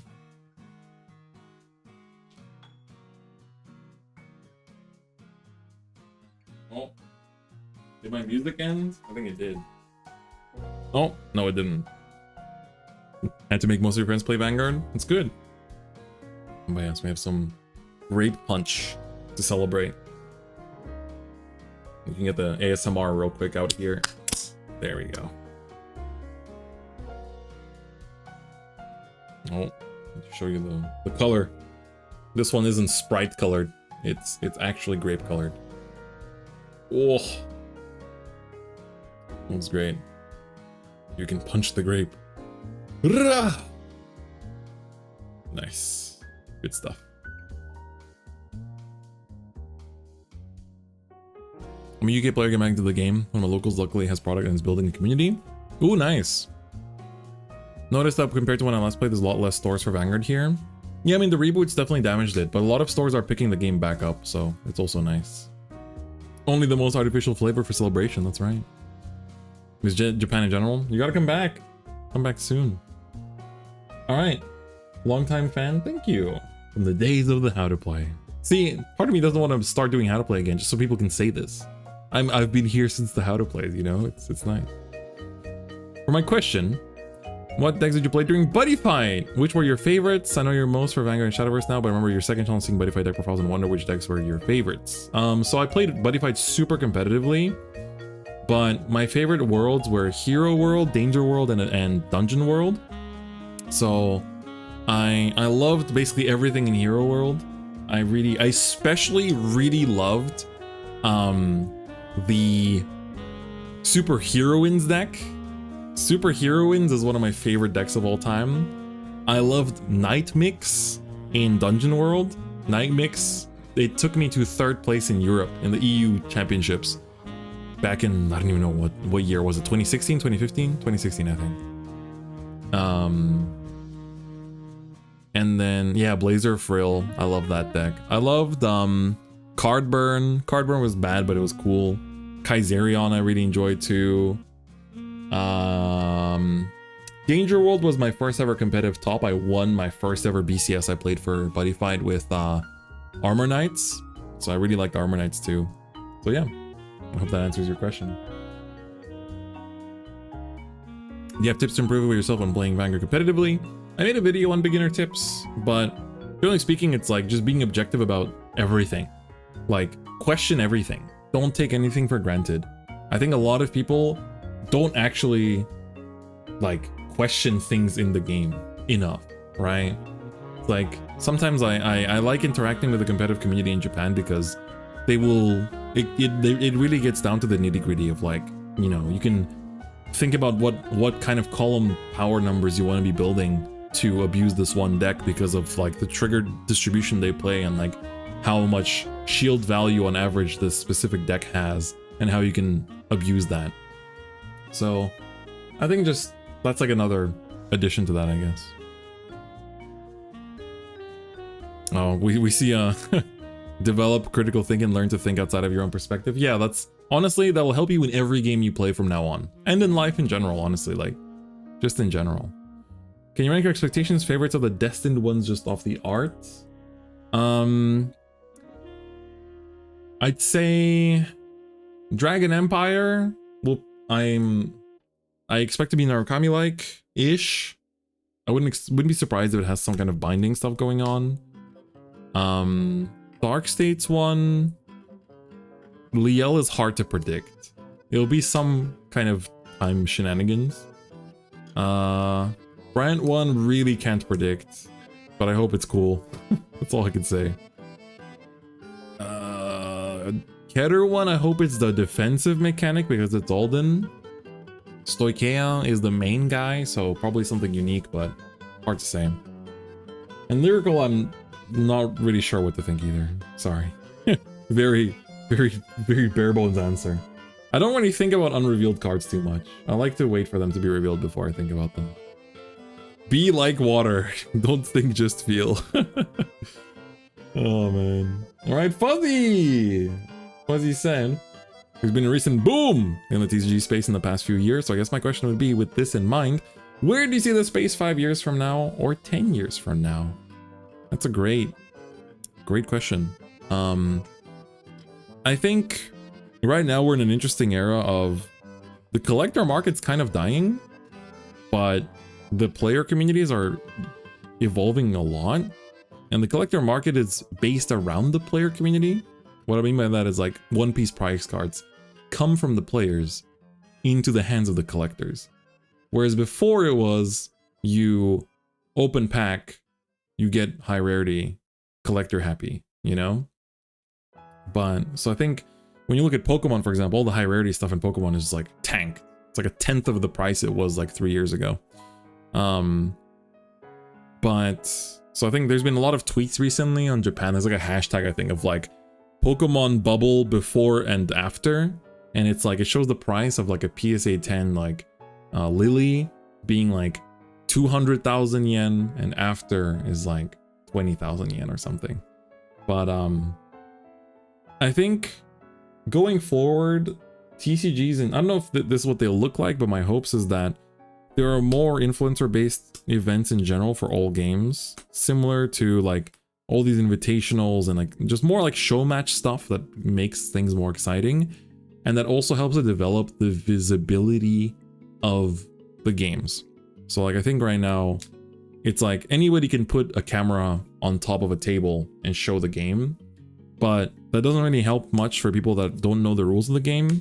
And I feel like for the TCG companies right now, the question should be, how do we use these resources like streams to reach new players and reach new people, and so that they can enjoy these things that we're putting money and resources into, even without knowing the rules of the game, right?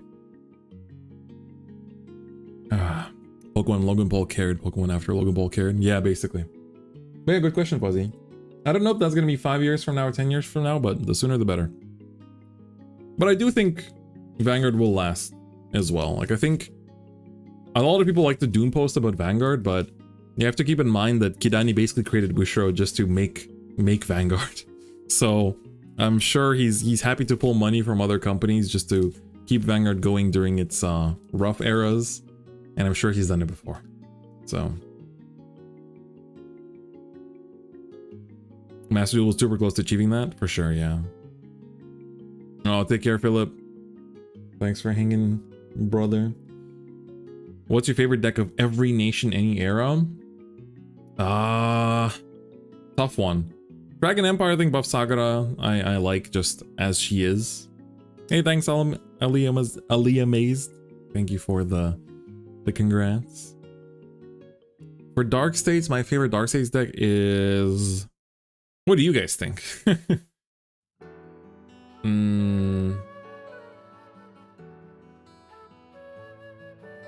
Lukier? Is it? I guess it might be. Probably Lukier. For Brancade, it's Eva, like very, very obviously. When Daikaiser comes, it'll be a different story. Keter. What is my favorite Keter deck, do you guys think? Congrats, 11 years. Thank you. Thanks everyone that's coming in to say thanks. Sacrifice Glass. Let's go. Bruce, my best turning deck. Oh yeah, absolutely. What is my favorite Keter deck? Liel. Youth. Balden, Rezael, Gavriel. I mean, technically, if we're counting Gavriel, then yes, but... Which is not... Oh, but it says every nation, any era? Oh, that's different then. Oh, wait, any era? I can include old decks? Oh, wait, I can include old decks. Doesn't include just D era. Okay, in that case, it's a bit different. Does my Dragon Empire answer change, actually? I didn't really... Yes, it does. G next Vanquisher. G next Vanquisher for Dragon Empire. 100%. G next Vanquisher. Also V Vanquisher. Just Vanquisher in general. I love Vanquisher. Dark States. Probably still Lukier. Just any Lukier. Any Lukier deck I think is my favorite Dark States. Brancate. Ooh. There it's a tough... It's tough between Eva and actually Sin Kaiser. Thing is, there's that template going around of like favorite deck, most hated card, most hated deck. It's like Dai Kaiser is my favorite card, but Eva might be the favorite deck. For Keter, then it's Gavriel, 100%, especially early G Gavriel. Oh, music to my ears. I liked Ultima Gavriel too. I also like pure full power V series Gavriel too, every Gavriel. Oh, you can see the joy came back to my face. Stoicheia is probably Night Rose. I'd say Night Rose. Lyrical... Willista or... Is there any Bermuda deck I liked? Ange? B-Ange, maybe? But... Good question. Ooh, it's got a big one. Don't have any questions in mind, but here they are. Bit new to the channel since I mainly focus on Vanguard cards in English. What are the top 3 mechanics you like the most? Top 3 mechanics. There's actually a lot of questions here. What format, nation, clan, and language do you mostly focus main on? I play Japanese standard. Then for PR cards, I prefer Japanese side or English side. Japanese. I live in Japan. To answer that question. Best beginner friendly competitive deck for standard so far. Beginner friendly, including the newer sets, deck sets, not including cards from stand-up startup trial decks. Beginner friendly competitive deck, if price doesn't matter, that's a different story. If price matters, it's probably Welstra right now. If price doesn't matter, I'd say also when set 3 comes out, Archite is a very good beginner friendly deck. It's very, very straightforward. So I do recommend that. I think what else kind of plays pretty... Varga. If price is not a factor, Varga 100%. Varga is a very, very, very beginner friendly deck. But yeah. Top 3 mechanics. Lock! Top 3 mechanics. What mechanics do I like? PG break? PG break? Pull all your Vargas out of 3 boxes, that's true. Triggers, yeah, honestly. Triggers. Straight up just triggers are my favorite mechanic. I don't even know if I even have. Rescue. Oh, if you mean keywords and stuff, yeah, I like rescue. Ride deck. There you go. Ride deck is actually my favorite. Ride deck is my favorite. You like Legion as a mechanic? As a mechanic, it was okay. G-Guard, yes. Kai is giving me the answers. 100%. G-Guard, Ride deck, and yeah, G-Deck, G-Guardian, Ride deck, and triggers. I don't know. Stand triggers with effects. They were pretty cool. But thank you for the question. So glad to come back to Vanguard and have an immediate source of info aside from the official channel. Aw, that's one thing I'm really glad. I sometimes, every so often, I get people going like, oh, I'm glad that like I can quit Vanguard, come back to it, and I'll still have your videos to rely on. I'm like, that's so sweet. That's so kind. That's so kind. That's so kind. Over trigger, yeah. But let's see. One question, do you think adding stride crest for each deck should have a limitation to the power boost it gets that's unique to the deck it belongs to? I do think they could have been a bit more explorative with the stride crest effect, yeah. But yeah, I think they could have done something like this. I think that would be pretty interesting. I think the raw scaling they give, in the long term it's fine, but when Jet came out it definitely felt a bit crazy. Hey Rian, thank you, appreciate it. Thanks everyone for all the nice words. Forgotten archetypes, ride lines that you wish had more love.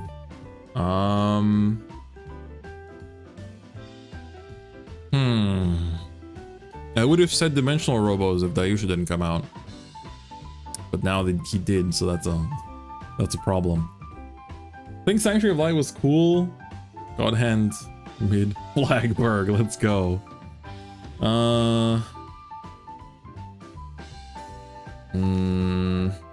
God Hand mention, crazy. I don't know, are there any? Nothing's really coming to mind. Zeal, lol. Blouse. Actually, yeah, Beast Deities. Beast Deities are an archetype I would love to see get an encounter deck. Please! Like a good one. Not the V-Series Beast Deities, but like, give me the original Beast Deities. I want the real Beast Deities. Was Sanctuary of Light cool because it was cooler because it was a Vanguard 0? I think it's probably more 0. What decks I enjoy the most on both Vanguard and Evolve? Eva and Disdain. Chances we would get Shadowverse content in the future. Gotta be a new expansion reviews. Oh, you mean not Evolve? When Worlds Beyond comes out, I'm actually planning to make a new channel for Worlds Beyond when it comes out. So, yes. Yes. All I can say is yes. Congrats, thank you. Who is your favorite content creator in general? It's a cool question. My answer changes every so often. I have like, there's a pro esports player who also makes content that I really, really like, who I guess would fit this answer, and that is Tokido. He's a professional fighting game, specifically Street Fighter player. I like his content a lot, but I also just really like him as a person. I think he's just a very good like role model in general. Actual Tokido fanboy, yeah, basically. So I'd probably say Tokido. But there's a lot of different channels that have inspired my channel across the years. So, you know, like How To Plays. I don't remember what so How To Plays didn't get inspired by anything. How To Plays happened because I was just bored and like randomly came up with an idea. Literally just came up with an idea on the spot. Like, that's the crazy part, is that How To Plays literally came out of nowhere. So it's kind of weird to think about. Say yourself, give in to the ego. Revealed to me in a dream, that's right.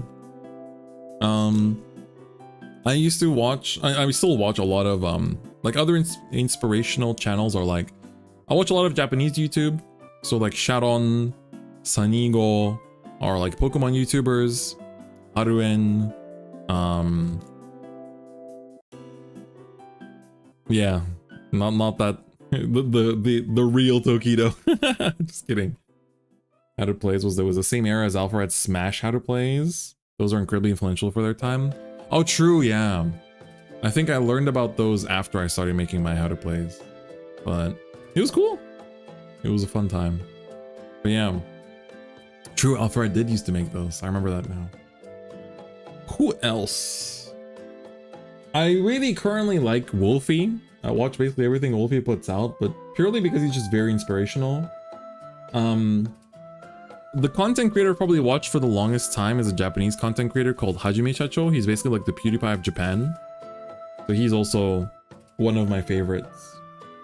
I'm just going down the list of other people I watch a lot.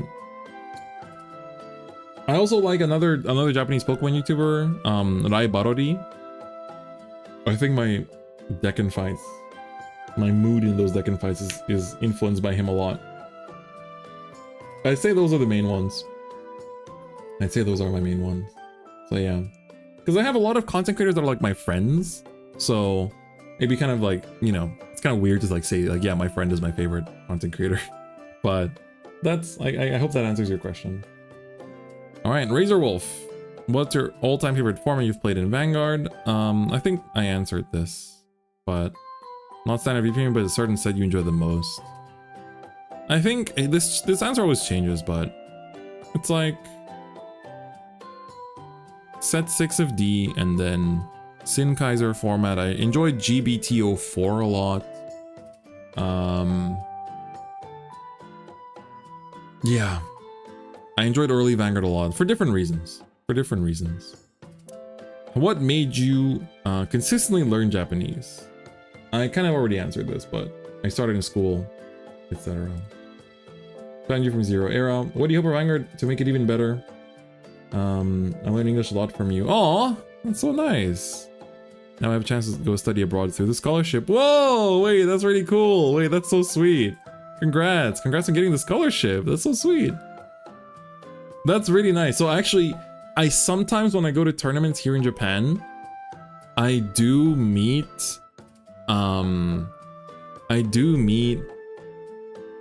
people who are like, oh, like they're Japanese guys who are like, oh, I actually get to learn English thanks to your videos. I'm like, what? That's so kind. I talk so much slang and bullshit, but you use my videos to learn English. That's so sweet. Thank you. That's so kind. What do I hope for Vanguard to make it even better? Like I said, I think the media game for Vanguard is really bad. Events are not streamed. Like, there's not enough incentive for content creators to really like the problem is that a lot of content creators don't have the incentive to do Vanguard content instead of doing other card games. Like, you can get so much further if you do Yu-Gi-Oh! Or Pokemon or Magic or One Piece or whatever instead of Vanguard right now, and Bouchard should be the ones that incentivize content creators to do more stuff. And I think English Bushi does a little bit because they give, you know, there's stuff like, I'm an Evolve ambassador because of my Vanguard channel, right? So, you know, that's a reward I got. You get to commentate if you're a good content creator and stuff like that. So, have I checked Grand Archive? I'm friends with the guy that created it. So I have seen Grand Archive, but it's not sold in Japan. But yeah, thank you. How do you pronounce your name? DK? Thank you very much. That's very kind. Will you visit Indonesia shop together with Igni in any SV events? I think I will come to Indonesia eventually. Maybe next year. I'm thinking. I want to travel more in SEA. For real? Yeah, so I think this year I'm planning to go to Taiwan, Korea, and probably Singapore. So I'm saving money for that. So I'll probably, I think Taiwan maybe like October. Korea probably like closer to winter because it's really hot there. And Singapore I'd like to go for BCS. So I'm thinking once we know the BCS dates, I'd like to go to Singapore. What gave you the start to making content? I really want to make Vanguard content, but I'm scared to make the jump. I've always made videos my whole life. Like, I've been playing with cameras ever since I was a kid. My parents can attest to this. My parents watch my streams, by the way, so they can really attest to this. But yeah, I've been making videos my whole life. I love making videos. There's just something about it. I've literally been playing with cameras since I was a kid. And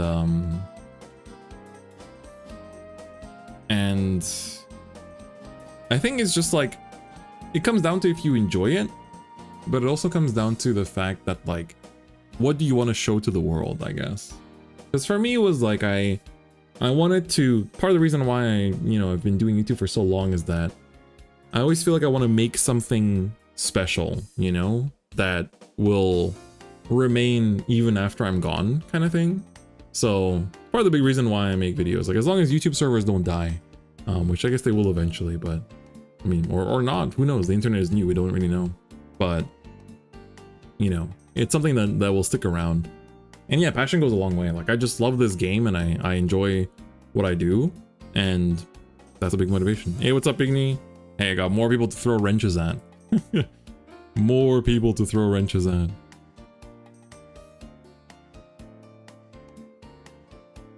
come September, October, I think that's when I'm going to Taiwan. So I'm not sure if I'll go Korea in that time, but maybe towards the end of the year. Let's see, Pogostein's question. So Pogostine just, I showed the art. It's super good. But what is your favorite part about TCGs? Is it the community, gameplay, mechanics, art? Is it a combination of other elements? What drew you into this cardboard world?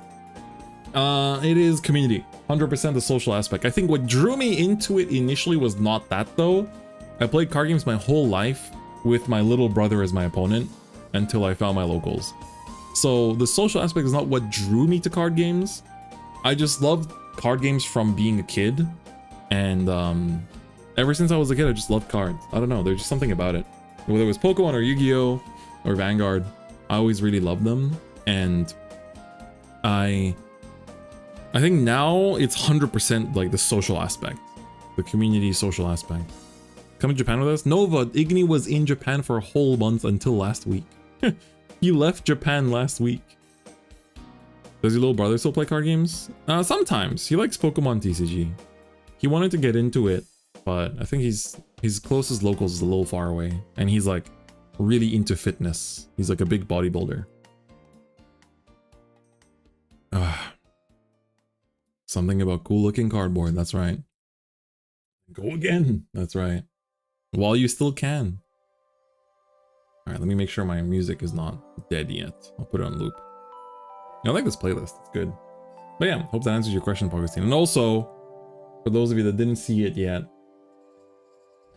the GOAT Augustine drew a beautiful anniversary art. I feel like I'm a gacha game. You're celebrating my anniversary. Also, Augustine, please! This outfit is great. I'd love to see like a full piece of Eva's outfit here. Like the little ribbons here. This dress, like sheesh. God damn. God damn. Nova DF off collab? Me and Nova have met. We've hung out multiple times while she was here in Japan. But I don't know if we can do an off collab. I don't know how we'd even do that. Eva actually wearing 2B fit? Who knows? Alright, Super Saiyan Warrior. Found your channel through early days of Vanguard 0. Congrats on the 11 years. Which deck do you prefer more, Eva or Daikaiser? Oh, this question's been asked a lot. I think I still prefer Daikaiser more, but it was a very close second. Oh, Augustine, thanks for the super chat. Enjoy $11 for 11 years. Oh, that's so kind of you. Thank you. So sweet. Thank you everyone for the kind wishes. You guys are too sweet. Do it like the intern kun one. Oh, just have like Nova sit there outside of the camera frame and wave her hand. Oh man, that'd be hide out of the camera's view. Yeah, they could do that. That'd be funny. That's funny. Unless that outro changes, Chris definitely loves Daikaiser more. Yeah, exactly. But yeah, no, I mean, my first ever fight stick art is Daikaiser. My current fight sticks art is still Daikaiser. And like so many playmats. The first ever playmat I ever commissioned was Daikaiser. Yeah, it's definitely still Daikaiser. Have I ever played Duel Masters Plays? I still play it sometimes. I play Bike. I like Bike. The Bike deck is funny. Was there anything you told yourself to keep going back then, and what would you tell yourself now to keep going in the future? Wow, I like this question. This is like sorry if this is like a bit inappropriate to say, but this is the kind of question that lets you peer into the soul of the person asking it. Hey, take care, Bear. Thank you for tuning in. Thanks for always supporting the channel. You've been watching for so many years. I always appreciate you tuning in. I remember you from Facebook fame. I always appreciate it. Favorite anime series? You mean the Vanguard anime or just anime in general? If anime in general, it's good in Lagan because it saved my life. I see your soul, but for me, I guess my perspective has changed a lot over the years. These days, I say this on stream sometimes on my Twitch, but I kind of accept that it's like life is something you can't take for granted, so you should do the most with it as much as possible. So use that to motivate yourself. You know, for some people that could cause depression. For me, it motivates me. It's like, you never know when life ends, so just do as much as possible while you still can. And that's kind of what keeps me going, I guess, is like, so that's answering your second question. That's what I tell myself now. In the past, I would just listen to the Gurren Lagann soundtrack. Gurren Lagann, like, genuinely, I don't joke when I say, like, Gurren Lagann saved my life. Genuinely saved my life. And, so whenever I would get depressed, I would, like, either rewatch it or listen to the soundtrack, and it would get me out of a bad place. I think Gundam Build Fighters also had a pretty strong effect on me, but Gundam Build Fighters, like, back then, my mental state was very fragile, and I think even now, like, compared to some of my friends, it's not, like, as powerful as it could be.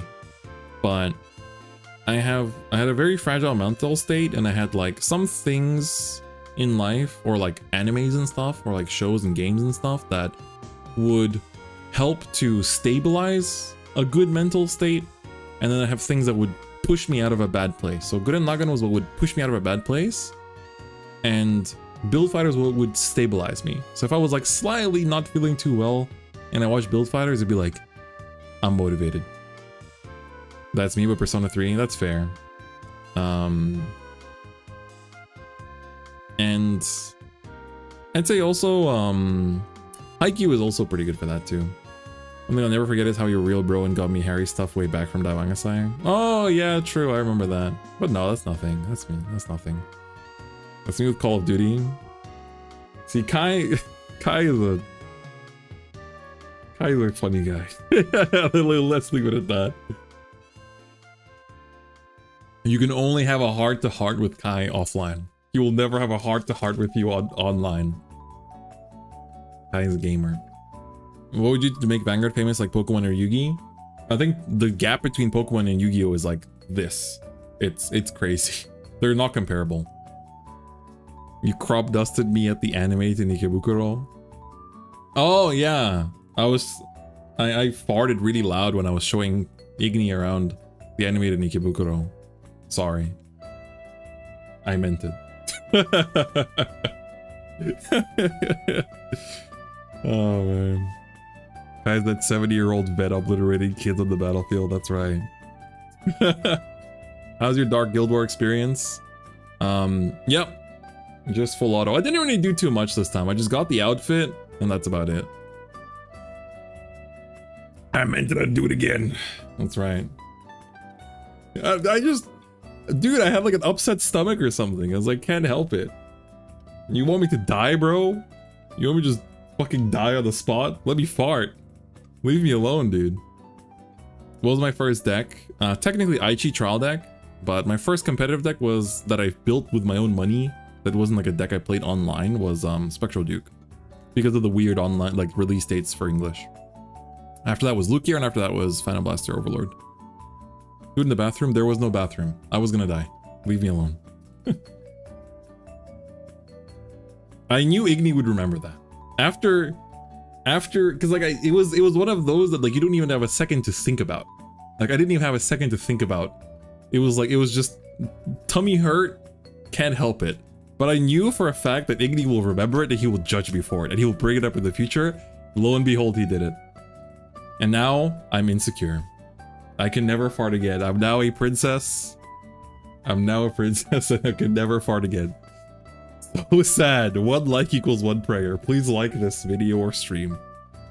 Anyway. Was there any TCG you competed on any level before Vanguard? No! Vanguard is my first ever competitive TCG. But after Vanguard I did, obviously. But yeah.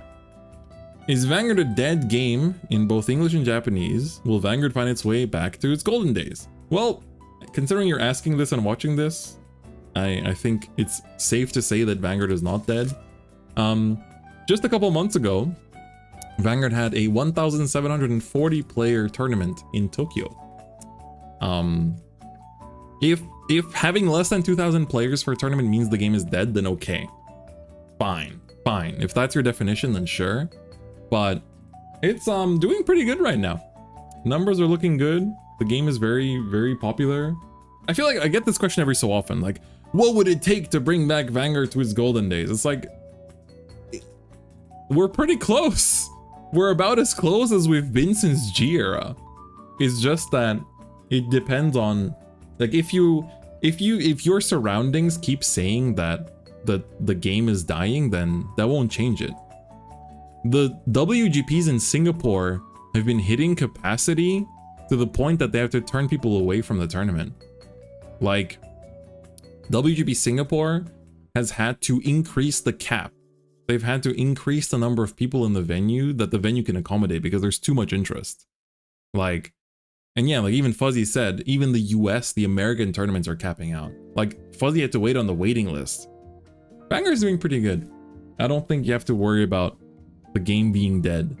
So, and I'd say it's pretty close to its glory days. Like, it depends what the glory days are for you, but to me, it's, in Japan, objectively, it's, break right era.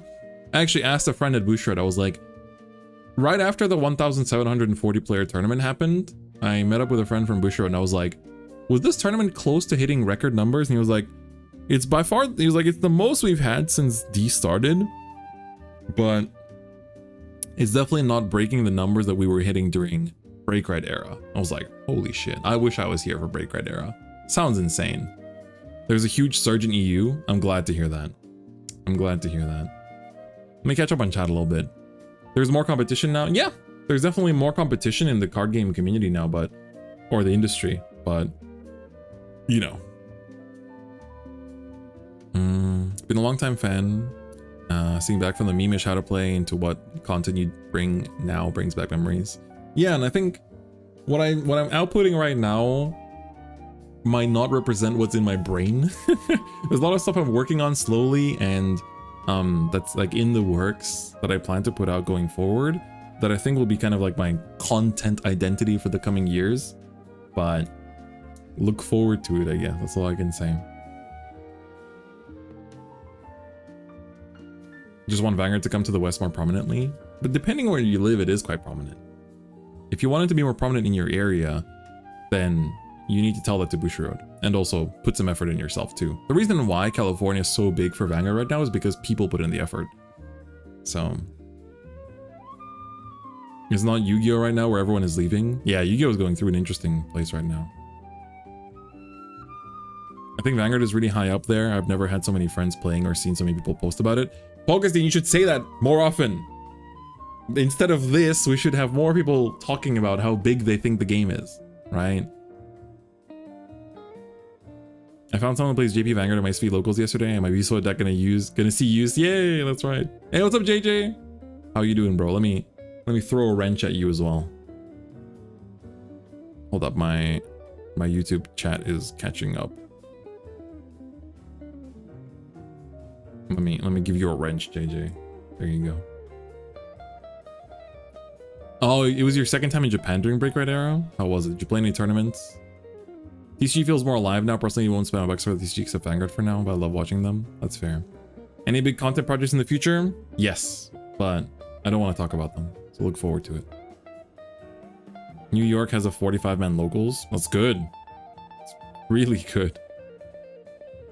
Might try to get back with Harry. Yeah, whatever gets you interested. I think the biggest issue is freaking European distribution. Blackfire needs to get their shit together. That's all I'm gonna say.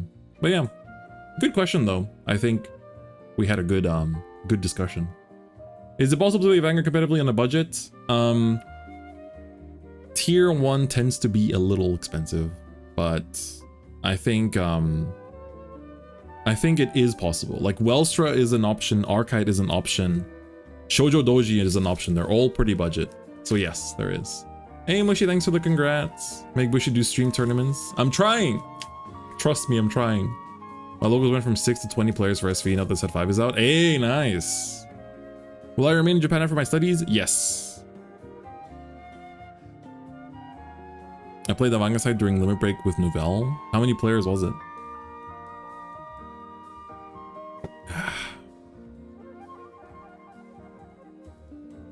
The Blackfire situation will stay the way it is for a bit, sadly. Oh, that's annoying. I feel like Vanguard's gotten cheaper compared to a year ago. Yeah, I do think so as well. A lot of the cycle cards and generic cards are falling out of favor. Like the moment a deck gets a card that uses 3 energy, gun cyclers just get taken out usually. All right, next. Yeah. I know you don't blow a ton of excess money on cards all the time, but after playing for all these years, would you ever consider forking out the cash to at least come close to having your favorite deck's max rarity? I know it costs a lot, but the high rarity Kaidi cards just feel so nice to play. Oh boy.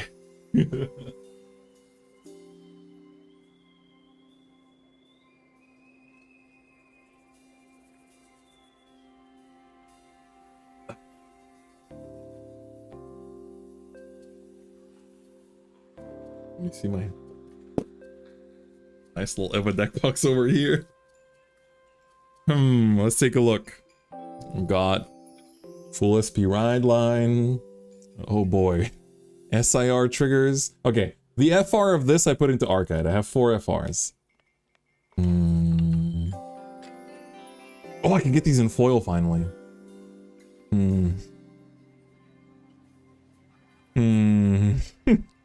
It does feel nice to look at. I'm still looking for FFRs of these. Yeah, anyway. Point taken and proved, I guess. Playing high rarity does feel good, but I only do it for the decks I truly love. I don't do it for just any deck. At least a better foil Kaiju order. They are! It's in the next shop tournament promo pack. Also, I love this sticker so much. Legit one of my... I love using this deck box just because I can put stickers on it. Focus! There we go. Look, it's me. It's me and Daikaiser. And it's foil. It's so nice. And then I have the Leonorn. Oata! And the Taiyoro desu. Roto Z-Man. I like the deck box, I can put stickers on it. It's really nice. Shoutouts to Zero Damage Gaming. I'm not sponsored, by the way. By the way, I'm looking for sponsors. If you're a company and wants to sponsor me, please sponsor. How do you buy it? The stickers or the deck box? The deck box is from Zero Damage Gaming. The stickers I got as a gift. But I can link you the artist that... Actually, maybe I can show you on stream. The artist that makes these stickers. Oh, it's already 11 p.m. I'll have to watch volleyball soon. I hope you guys are enjoying this. I'm having fun answering your questions. It's very, very fun. Jay Woomy is their Twitter. I can show you real quick. So this person, Jay Woomy, so their Twitter is @JWoomyCorn. So give them a follow. They make stickers. Bought the stickers from BCS and I think Etsy. But yeah, I think the one with me and Daikaiser you cannot buy, but she can give them to you in person if you meet her at a BCS or a Springfest. They usually go to the California regionals. Well, there you go. That's how you can get the different buy one, I guess. You can ask them for it. If it's popular, maybe they'll restock it. Who knows? But yeah. So, but yeah, I do. To answer your question, I do buy high rarity only of the decks I love. So otherwise, I don't really.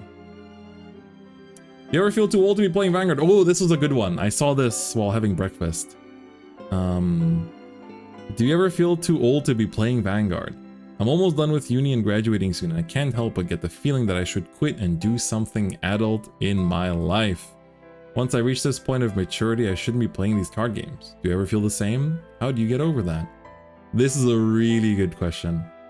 I love this one. So, I think, I have some friends that go through this too, where they're like, oh, I'm too old. I'm too old for card games. But at the end of the day, card games are a very unique hobby. Hoya wrote this question. But I think having hobbies is something that defines a person. And honestly, I think a card gamer can never stop being a card gamer. But honestly speaking, like, how should I even begin? Like, having hobbies is what makes a person. And, you know, you can, if you're ashamed of the fact you play card games, that will come across to people in a strange way.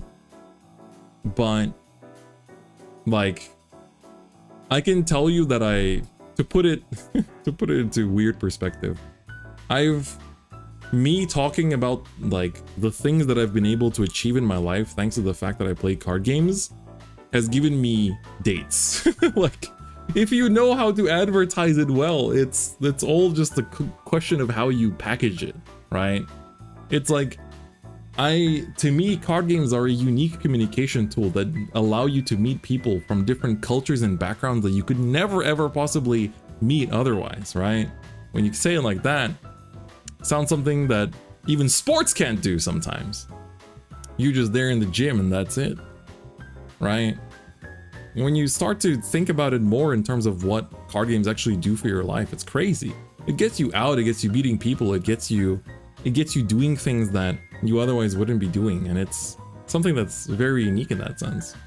The card gamer Riz. I wish card games gave me Riz. I just feel like IG pre-development. That's great. I wrote an essay that card games bring people together back in high school. That's so sweet. That's really nice. It helps to bring up topics for sure. Makes it easier to talk to people. Yeah, and like, I think it's also the fact that card games are becoming more and more normalized, like just more like standard hobby kind of thing. Especially in my university, it was very common if you went to a cafe next to my campus when I was an undergrad, usually you'd find people playing Magic. Like, it was just normal. So, it's like, card games are becoming more and more common. So I don't think it's something you should be ashamed of. And yeah, I've never felt too old to be playing card games. I don't think I ever will. I think rather than that, here's something I want you to think about. You're almost done with uni and graduating soon, right? Chances are you're in a pretty good university. Chances are you're a smart kid and you're doing cool things with your life. What could you bring as an individual that could make card games better? Maybe instead of thinking about quitting them, think about you've already built up status. You've already, you've attended this university, you're close to graduation. Maybe you're writing your thesis right now. What could you do as your unique individual person that could make this hobby even better, right? Right now, card games are going through a really huge wave, and people, you've got gyarus from Harajuku playing card games now. One, like, the freaking maid I met at the maid cafe with Leora plays One Piece TCG, right? She was pretty cute. She's really good at dancing. She plays card games. So what can you bring to card games instead? Instead of thinking about leaving them, thinking about what you can contribute, right? And you as an individual can bring more to it than you'd be taking away you'd be taking away a lot if you quit it, right? So yeah. You wish we had something like Zero back? Yes, I do. I'm sad we never went to Maid Cafe. Well, luckily sounds like you're planning your next Japan trip, so that's something to do. But yeah, good question. Please don't quit the game. Please don't quit card games. Unless, I think you don't have to quit them if you need to take a break for life. Like if you're about to have a child or something, then obviously put them on the back burner. And, but you can always come back. You just finish uni and we'll have disposable income. It's the time to play card games, 100%. Happy anniversary. Thank you. I want to thank, because of you, I get into Vanguard and learn a lot from your channel. Aw, thank you. What are your favorite car stars around Tokyo for Vanguard? I got asked this question a couple times, so let me link to you my article. I wrote a whole article about recommended Vanguard card shops in Tokyo. You can go through it, and it includes all of my favorite card shops. Not just in Akihabara, but also in places like Ikebukuro. Please read it. I will update this list with more shops going forward. So, check it out. The link is up here. You have to copy it literally though. With all the digits and stuff. But yeah, so I hope that answers your question. But Shaka Shaka Torika is the shop I love the most. It's great. Thoughts on Node as a platform? I love it. I love it. I wish it was in English. My first trip to Japan, I went to so many maid cafes because my friend kept on getting trapped by the people who ask you to follow them. That's funny. It helped you find the cipher stores? Nice. Took an 8 to 10 year break after my kid was born. Now he plays EDH, doesn't play Vanguard, but likes Dragon Empire. Oh, that's sweet. Wait, I love hearing from TCG parents. That's great. What's your most expensive deck? I guess my Eva high rarity, because of the high rarity stuff. Otherwise, I'm not sure. Card prices go up and down all the time. Oh, Leon, thank you. Appreciate it.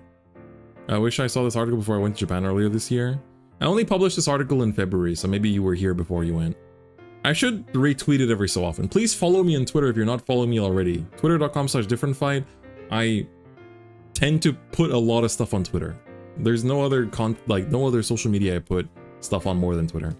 Do I still play premium? Japan doesn't have premium events, so not really. If they have events, I will. Will I do is more SVE content than competitive decks for each set? Yes. I'm actually planning to do a bunch of stuff for the Vanguard collab, so look forward to it. Will I ever return to Portugal? I'd love to. I love Portugal.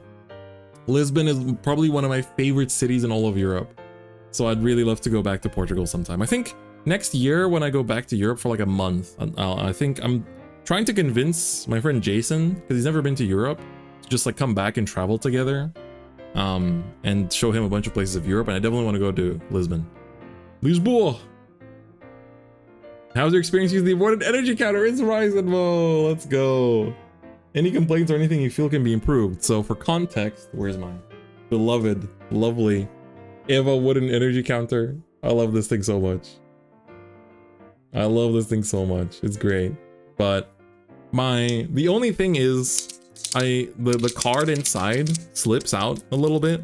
So I think I have to think about what sleeve. Maybe if you have a recommendation which sleeve I could put this in so it doesn't slip around too much, it'd be cool. Otherwise, no, it's great. I love it. I use it all the time for the POV. The first person POV fights, I always use this in. I love it. DF got all the fan-made Eva merch. Yeah, I have all the Daikaiser playmats. Now I have all the Eva merch. Also need to visit Porto. Yeah, I want to go to Porto as well. Hey, McCrafter, what's up, man? I answered your question earlier. Yes, Jacob, 100%. V and Premium are unpopular in Japan because there's no tournaments. 100%. But thank you again, Ryzen Mo. That's super kind. I hope your business is successful. Where did I get it? Ryzen, one of Ryzen Mo's friends gave it to me. That's literally the person that made it asked someone to give it. Which decks would you like to see get support or place an overhaul in the coming sets? Buff Sagara. 100% Buff Sagara. What's your thoughts on how Vanguard is doing outside of Japan? Bonus question, where are you from? How many people, okay, if there's anyone in chat that doesn't know where I'm from, say so. I think most of you know. But save Bob, yeah, dude, 100%. I think most of you know, but there are some people that come to chat sometimes and like, I still don't know where you're from. Earth, I think, yeah, I think so too. We mostly know the DF lore. Luxembourg, obviously Japanese. How many people in chat can spell Luxembourg? But yeah, so my nationality is Luxembourgish. I'm from Luxembourg, but I'm born in Lithuania. So to give context, maybe I can show you on the map.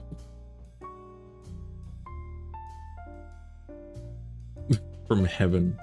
You guys are too sweet. So to give context, let me just check that this isn't showing my location or anything. Okay, it doesn't seem to be. Good. So this is the like Lithuania is basically northern Europe, and then Luxembourg is Western Europe. So this is France, and then Luxembourg is this tiny little country here. But I'm born in Lithuania. So I'm actually born in this city, Kaunas. So my dad is fully Lithuanian, and my mom is half Lithuanian.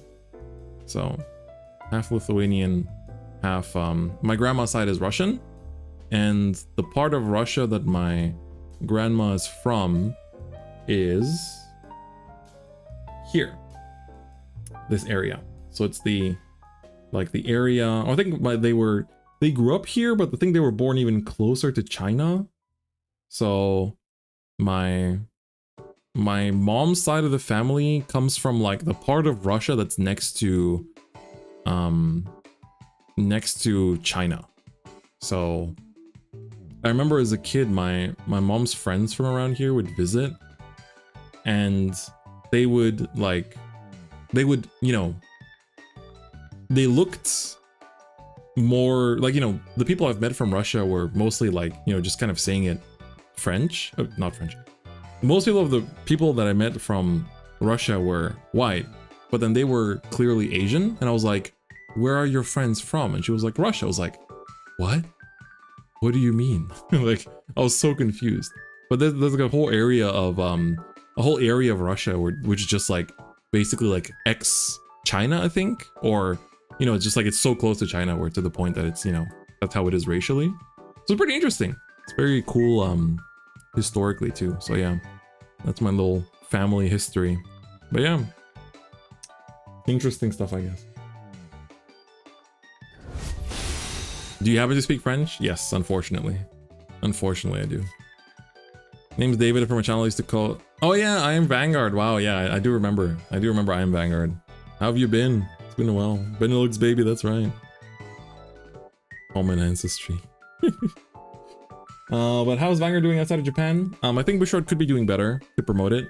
I think they're not making use of the opportunities they have. But I've told that to them personally as well, so it's up to them whether they use my advice or not. Where did you get the ever sleeves? From the artists themselves. But yeah, so I speak, I get asked this sometimes. I speak English. My mother tongue is Lithuanian. I speak Luxembourgish because I'm from Luxembourg. I speak French because French is the like legal language in Luxembourg. I speak Russian because of my grandma, and then I speak Japanese as well. So, and I understand most of Polish, but I don't speak Polish. And I understand some German. I used to speak German when I was like really young, but I forgot most of it. What language do I think in? Mostly English. When I talk to my family, I sometimes think in Lithuanian, but usually in English, sometimes in Japanese. Sometimes in Japanese as well. Like living in Japan, I've started to think in Japanese more. But yeah, it's a good question. I asked this to my other multilingual friends too. Like what language we think in. It's always fun. Did learning Japanese come easier because you already know a ton of other languages?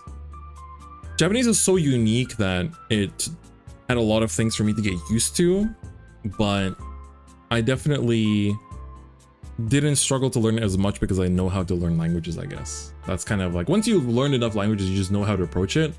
So like I could, if I had the time for it, I could learn like Korean or something. So Saga the best deck for real. What's the card that would make this deck the best in the format? I feel like the grade 3 should be changed. Trading cards haven't been invented. Where would you be? Probably playing fighting games, I think. Probably fighting games. Maybe, who knows? I found fighting games because of card games, so maybe not. Hard to say. Most European people speak at least 3 languages, which is wild. Yeah, that is true. I have to full send Grand Archive, damn. Oh, that's unfortunate, episode 0. There's a pattern to languages? Yeah, there are. There's language families and trees and stuff. Top 11 favorite cards if you had to pick and why? Top 11. Why top 11? Keep it to top 3 or something. Sorry. I already talked about favorites enough. So next do I think will come after these ones? Old Malasha, most likely. Gonna be visiting Japan soon. Card shop recommendations? My article that I just linked earlier. Will I ever bring back how to play? I already answered this. Do I think V and Premium are obsolete? I think V is. Premium, no. Which Tridex right now can most definitely hold their own or defeat any of the Divine Steel boss units? All of them. Which North American BCS can we expect to see you at? California. Congrats on anniversary. Whoa, there's a lot of stuff. Excited for you. As a TCG content creator, what have you learned and feel is beneficial when you started to do additional TCG content outside of Vanguard? I feel viewers tend to look for one specific TCG and start watching YouTubers only do that TCG. With more TCGs increasing, I've noticed more and more content creators picking up a second, third TCG outside of Vanguard. So I don't really do in-depth coverage of a card game outside of Evolve, but that's because I'm an official ambassador, so I'm paid to promote Evolve. But also I love the game, so I'm happy to do it. But I mostly like to cover TCGs objectively as a genre, so to talk about the TCG industry. So I think if you are going to do like in-depth videos about a different card game, you should just make a separate channel. Unless you are under a paid contract that requires you to use the platform you already have, in which case it's a different story. So what I've learned and feel is beneficial when I started to do additional TCG content outside of Vanguard, I really like doing the generic topics, and some of them end up being bangers. Like the video I made of looking at the top 15 TCGs in Japan, that video did really well. And I feel like it's just nice to get, like, it helps to build your audience, but it can also, at the same time, you know, not do that if it doesn't do well. So I've had some Pokemon videos like do well and some do horribly.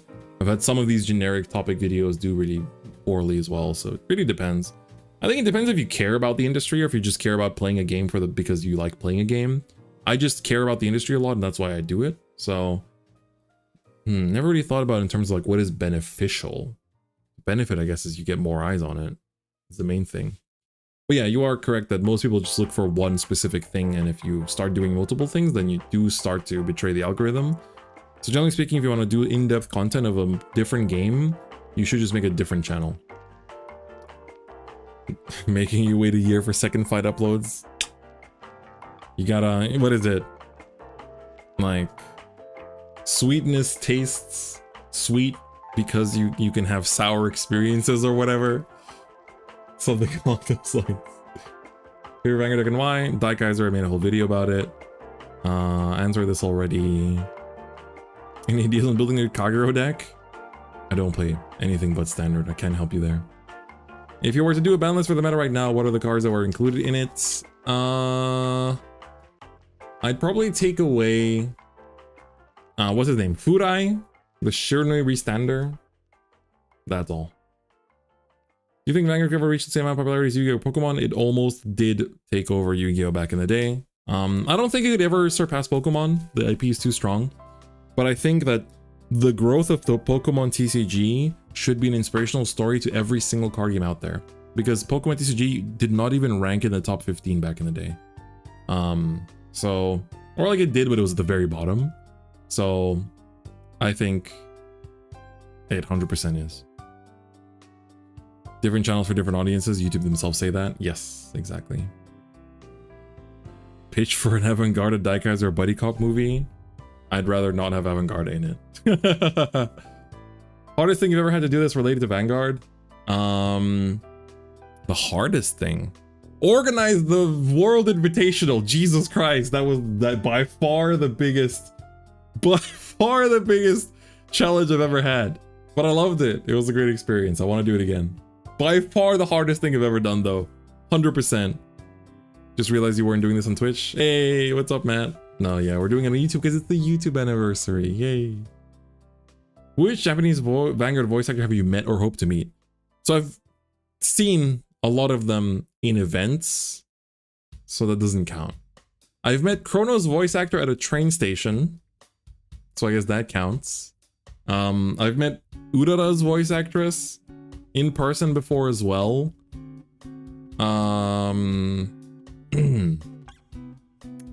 Is there anyone else? Zaxa's voice actor was at a card shop I was at like last year, randomly.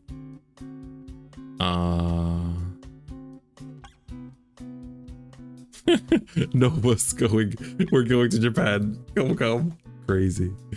Here to say hi and love you. Aw, thank you, bro. Appreciate you as always. Is there any other voice actors I've met in person? Not really. Hopefully that's to hear more to come. Who would I like to meet? Specifically Vanguard voice actors? I guess meeting Oyu would be cool. You've met the guy behind the BEC videos? BEC videos? Going back to Japan for the 4th time this year in November because my family wants to go? Wow. Fantastic. haven't met Wingu. I wasn't really doing, like, I started doing Vanguard YouTube when G was starting, so. Been to concerts? Yes, I have.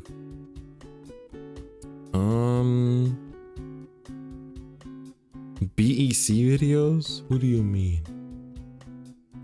That's not a voice actor though. Can your heart survive if you meet Tomopi? Probably not. I am a big fan. I've met the famous inter guy from Bushi. True. You meant me? Oh. I was like, is there somebody I'm not remembering? Yes, I met the famous Bushi man. I'm sorry.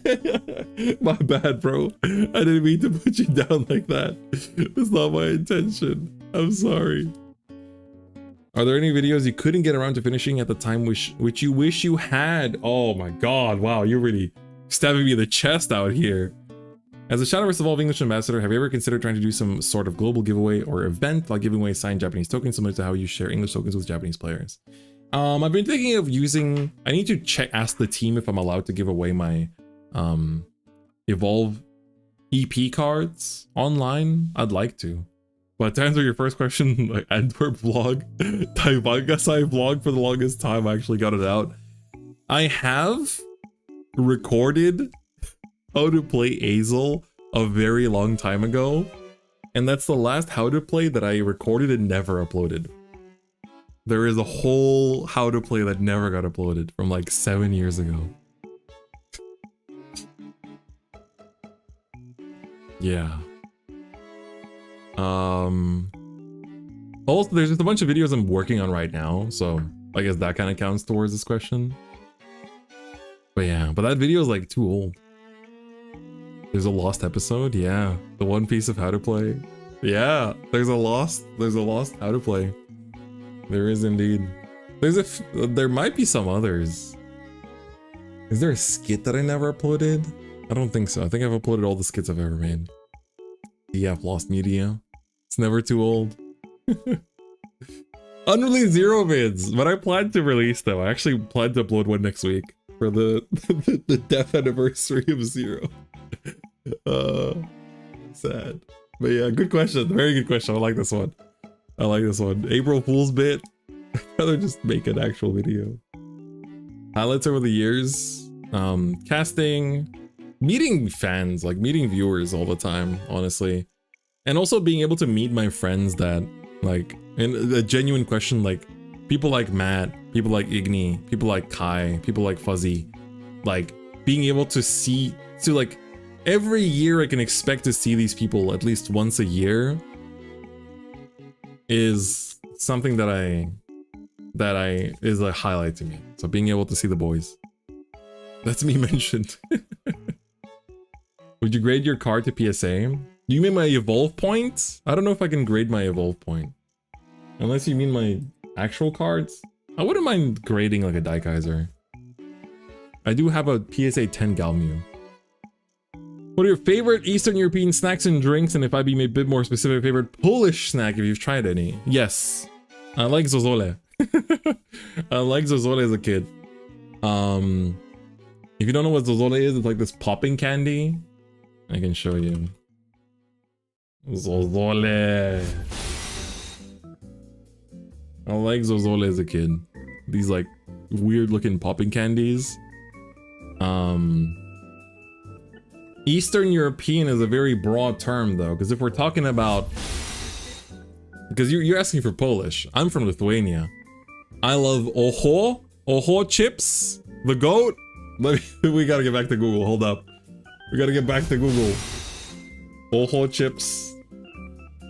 Yes!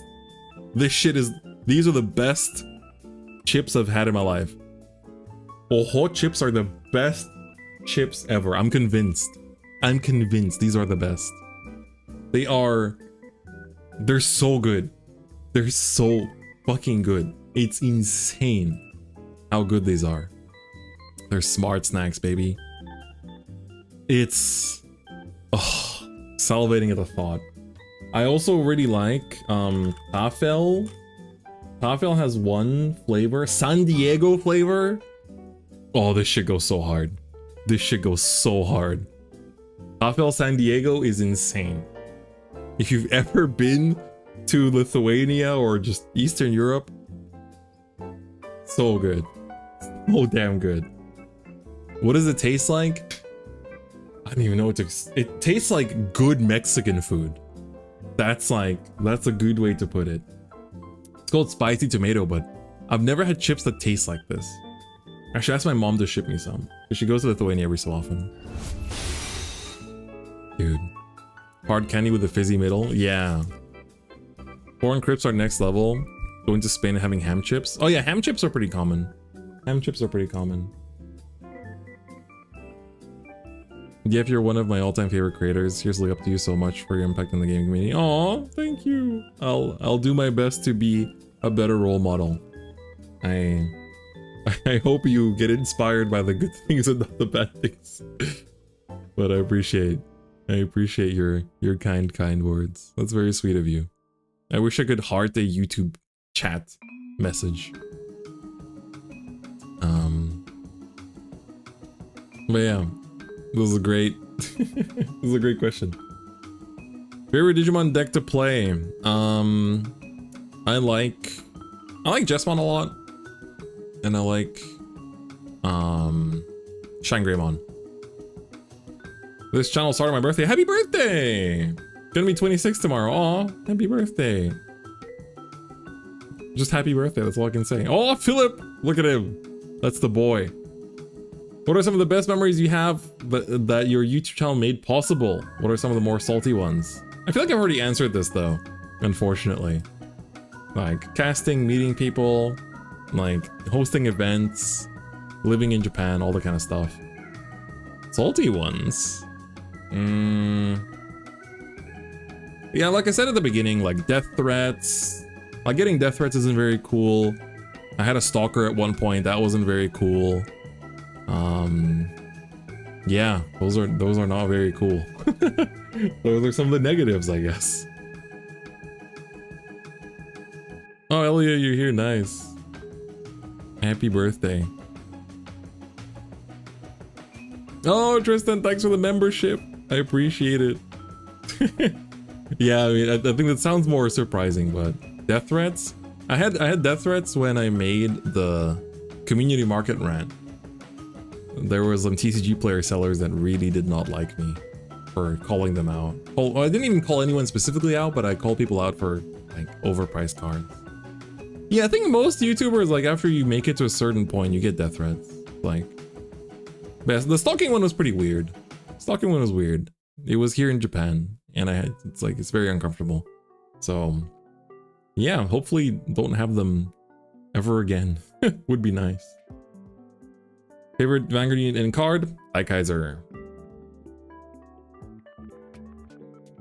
I want to see that video. It's a good video. I'm still proud of it to this day. If the faded ones had a boxing fight, who would win?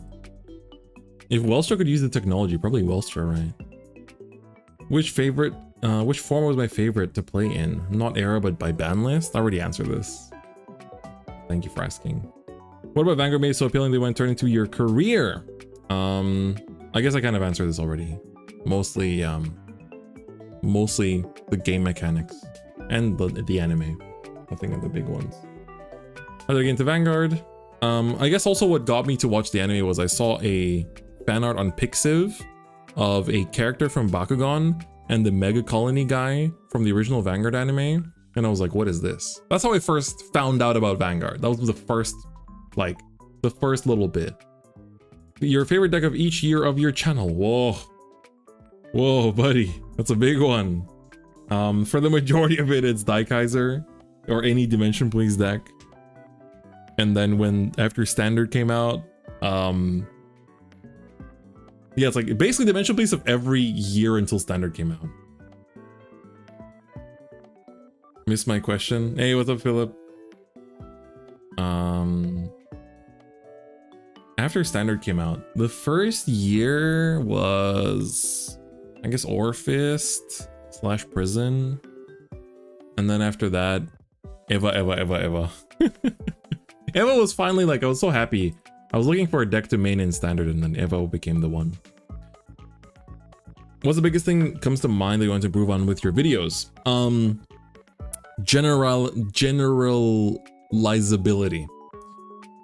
I want to make my videos be more easy to understand, more approachable for people that have never heard of the game, and reach new audiences. So, not really length or, I guess, quality. Out of these ones that you list, it's quality. But I want it to reach more people. I want them to reach more people. Will you host a Vanguard tournament among creators sometime? Maybe for next Worlds, I could. The next Invitational is just a YouTuber Invitational. That'd be funny. If you could, do you think you would do this full time? I know you have a lot of personal things that you're progressing through. Would you abandon that so you could commit your life to the funny card game? At one point I did do YouTube full time. Not just YouTube, but just content creation in general full time. I basically finished working full time. My contract expired. And while I was looking for the next thing, my content creation was earning more. I was earning more than I was earning for my job. And I was like, I mean, until I find the next thing, why don't I just do this full time? And that's where I did it. And then after that, I got the scholarship that I'm currently on. I'm doing my PhD, but I think my big thing, I guess, my wish is that I think right now there's very few people in the world that can do Vanguard full time. Me and Miltai are like two of them, if not the only two of them. And I wish more people could do that. I wish more people could do Vanguard content full time. What happens when your part-time YouTube earns more than your PhD job? You pay a lot of taxes. Oh, this was nice. Don't have a question, just wanted to say hi. Do you miss OG era or G era? Oh, is this or? Do I miss OG era, G era? I do miss, I think G was fun. I don't know if I'm like, it's like I was watching a lot of the original anime recently and listening to the original openings, and I feel nostalgic for it. But I love the present. I love what the current Vanguard has to offer, but there's definitely a big charm to the original. So yes and no, I guess. Mino Kalu, do you think card price Vanguard being exorbitant is a sign of the game reaching more players and causing a huge demand, or because lesser boxes are being opened and indicative of lack of supply? It's a bit of both. It's a bit of both. There's the, generics just kind of, generics kind of make them the way they are. But I think this year of Vanguard is cheaper than last year of Vanguard. I think they're making more good cards that are archetype specific that replace generics. So you'll notice there's very few decks that are playing like the original, like ride, discard, generic cyclers. A lot of decks are cutting gun cyclers. A lot of decks in general are just like cutting generics in general. Except for like Caterpile, but even Rezael is kind of like slowly gets good quality cards and the generics go out. The generics are usually there to fill space. And that's why I feel like you shouldn't feel FOMO of not owning a generic or like buying a generic when it's expensive. If you see cards that look generic when they're cheap, I think it's a good idea to buy them, because even if you don't use them, they'll probably go up in the future and you can sell them. But I do think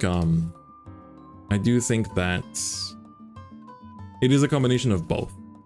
Sometimes some sets have a lack of supply, but then some sets like Divine Set 1 I think are bangers that definitely, people try to rag on Standard, but I think Standard is honestly the best way to play Vanguard and has the most interesting card design. 100%. 100%. I definitely agree. Do you think D should have had no encounter cards and instead should have made more new cards or decks? No! I think encounters are good.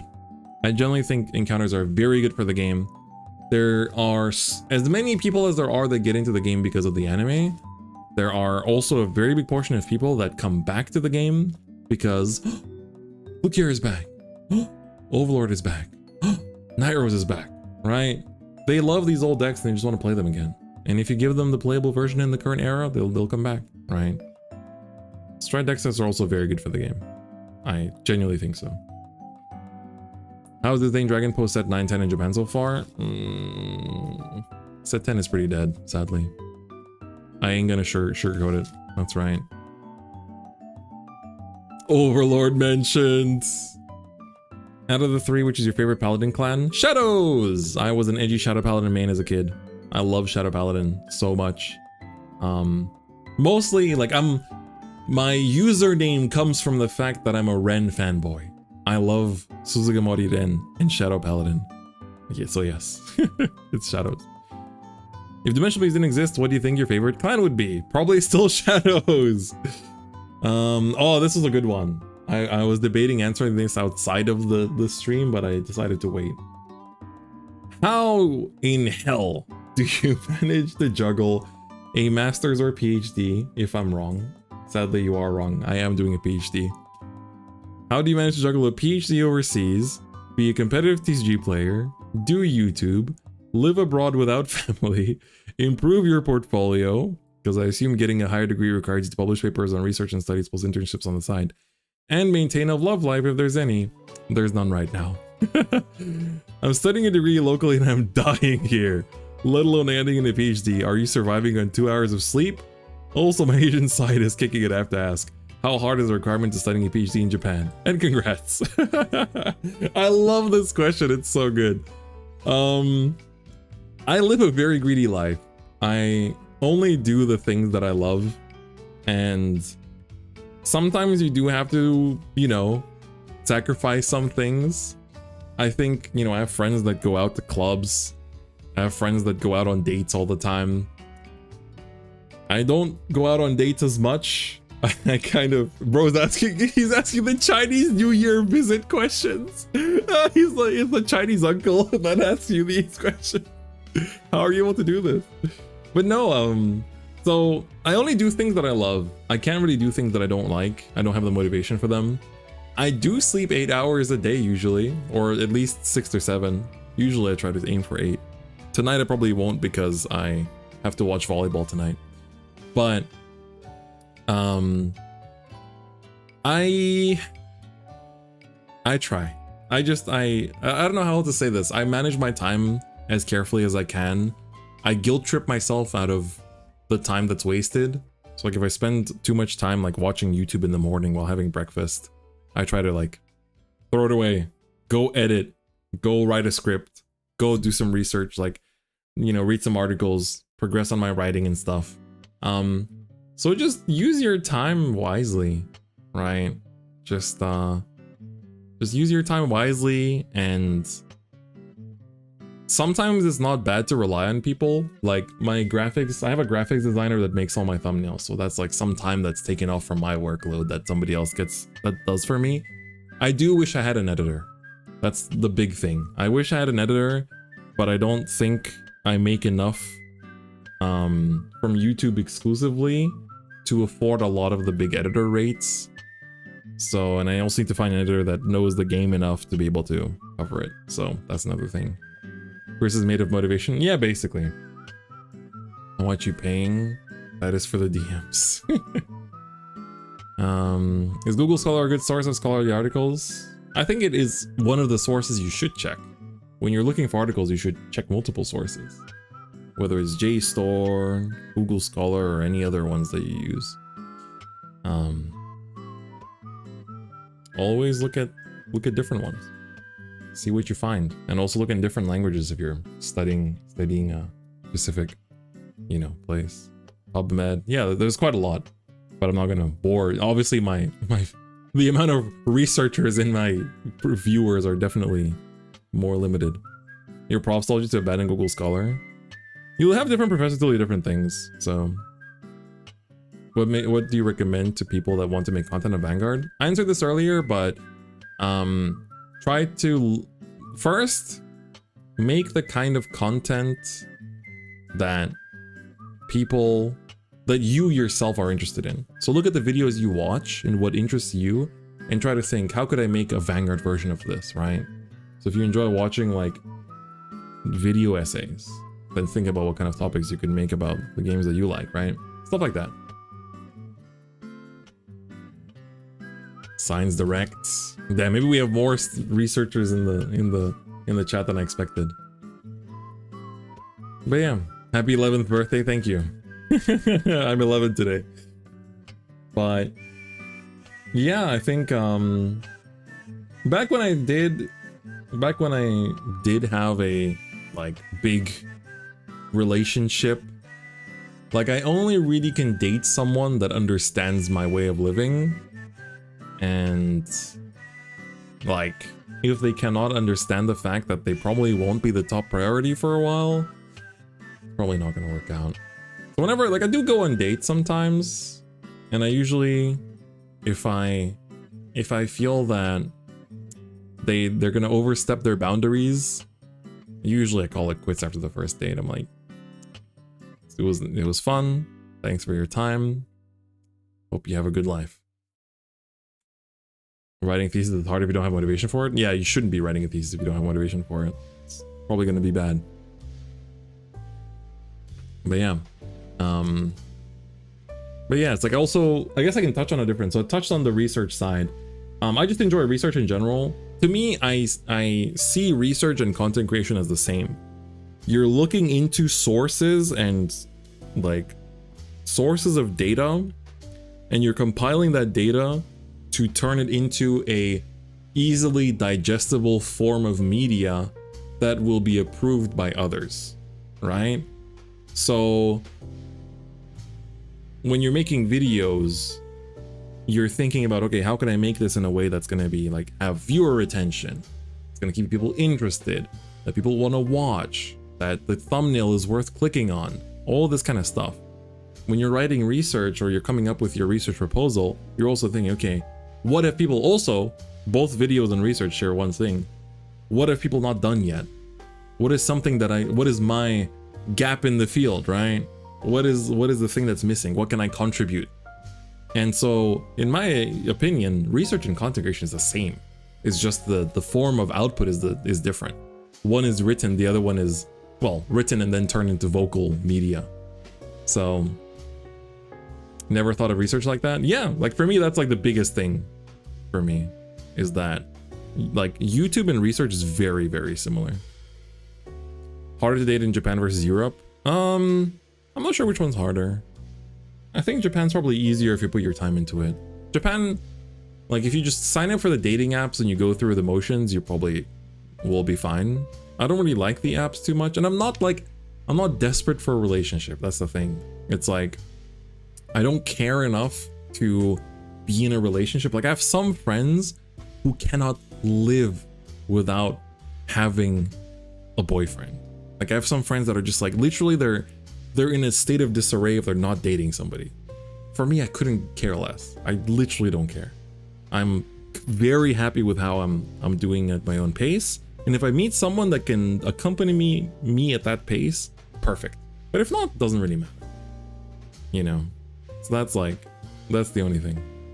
But yeah, some people just need someone in their life, right? So like they feel lonely if they don't have somebody else. And that's like, you can't knock them for that. That's just how they live. So it's not whack Nova, that's just how they are. It's fine, everybody's different. I make a fool of myself, move some keyframes and boom, video. That's fair. I have a wife, a kid, and I'm in school and I'm learning Arabic right now, so it's hard to manage. So I know it has to be hard for you because I can't even go to locals because of my jam-packed schedule plus working. Yeah, I mean, you just have to make time. Think about where you're gonna make those sacrifices. In order to be in a healthy relationship, one has to be comfortable with being alone first. And Cardo Taku is married and happy, and therefore you know he's a real one. It's like, let me throw another wrench. Let me throw another wrench into the chat. Throw another wrench into the chat.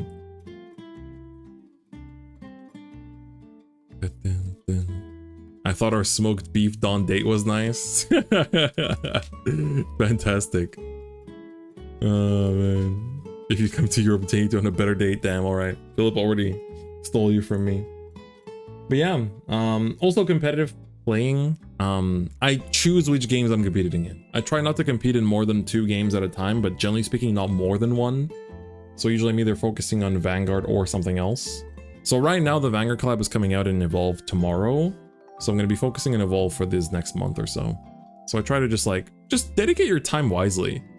Like I always think about, for example, like Tokido talked about how back when he used to compete in multiple fighting games, every day when he started being a full-time professional fighting game player, he would dedicate a specific hour of the day to practice each different fighting game he was competing in. And he would have different training partners come into his like studio to practice every single, like at that specific time frame, right? Just be good at scheduling, just manage yourself, right? At the end of the day, I always say this, like, life is shorter than you think. Make the most of it. Do the things you want to do as long as life allows for it. You know, like I'm very lucky that I'm able to do the things that I like. And, you know, my parents are well off enough that I don't have to, you know, sacrifice the things I love just to, you know, support my family and stuff like that. Do you think being competitive in Vanguard still pays off? Depends. I think being a content creator pays off more than being a player. But you can do both.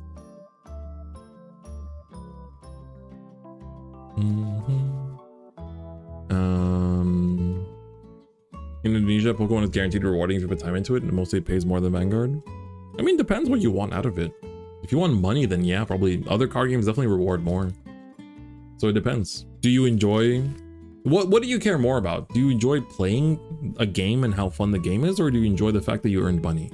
Does the money make you happy, or does playing the game make you happy? If the money makes you happy, then go the way of the money.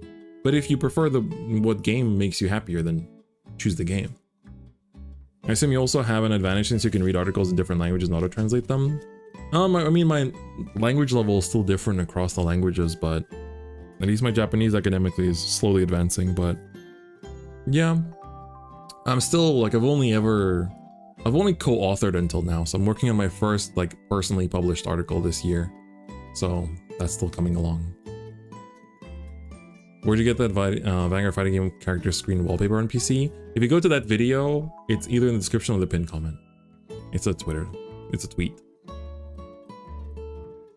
Money plus game you happy equals One Piece. Probably. But yeah, I hope that answers your question. It's a good question, I love it. I really like it. Living abroad without family is a tough one. I miss my family, but they come visit pretty often. Like last year, my mom came to visit twice. My brother came to visit twice. This year they'll come to visit as well, I think. So it's good. Lost in Device Season 1, I loved it. But yes, how hard is the requirement for studying a PhD in Japan? Make sure your topic contributes to society is the advice I always give. That's the advice my supervisor gave me as well. If Geeks Plus offer you a spot in their agency, would you take it? I'd like to finish my PhD first. I've had to decline a couple job offers already. I've had a couple pretty good job offers that I was like, this sounds good, but I'm already here to do my PhD, so I'd like to do my PhD. Have I had any pets? Yes, my family's house is full of pets. We have 3 dogs. We had another dog before that passed away. We have a cat. We've had 4 different guinea pigs. We have fish. Growing up, I had dogs as well, and I had a cat as well. So I've always had pets. But yeah. But I don't know. I hope that is answered. I almost forgot you went to Japan for schooling. Yeah, I live in Japan. Is the F-Cat doing good? Yeah, she had a bit of leg issues, but she's been doing better now. Hey, Shooting Star Sheriff, thanks for the membership. Appreciate it. Thank you very much. Thanks for joining. Enjoy the videos too. Got 2 dogs. Dogs are great. I love animals in general. Pets are great. But yeah. Your favorite artwork unit from each clan? Yes, but it would take too long to answer this question. We're already here for 3 hours. If there was a mechanic or keyword you want to see, what would it be? I'd like them to bring back Rescue. Willista or Leonorn? That's a good question. I'll say Willista. Beginner's Guide to Vanguard in 2024. There seems to be many decks, clans in play, and formats. Can be confusing to get started. I'm working on it. I'm actually planning to make like a... Not a tutorial video, because the official channel already does those. And I guess me teaching Vicious was kind of an example of that. But just like an actual getting started with the game, like what you should know, where to find product, where to find tournaments, all that kind of stuff. Part of my name on my school alt. Call me Game Match. Who's the better waifu, Daisha or Daikaiser? You answered your own question. Why is studying Japanese so hard? I'd say Japanese is pretty easy. I think the hardest language I know is French and Lithuanian. Japanese definitely is not that hard, but keep it up. Keep learning, buddy. Why did you choose to play Vanguard? I've already answered this, but yeah, I've already answered this. Would you be interested in a card fight? Anytime. Will ever play G format again?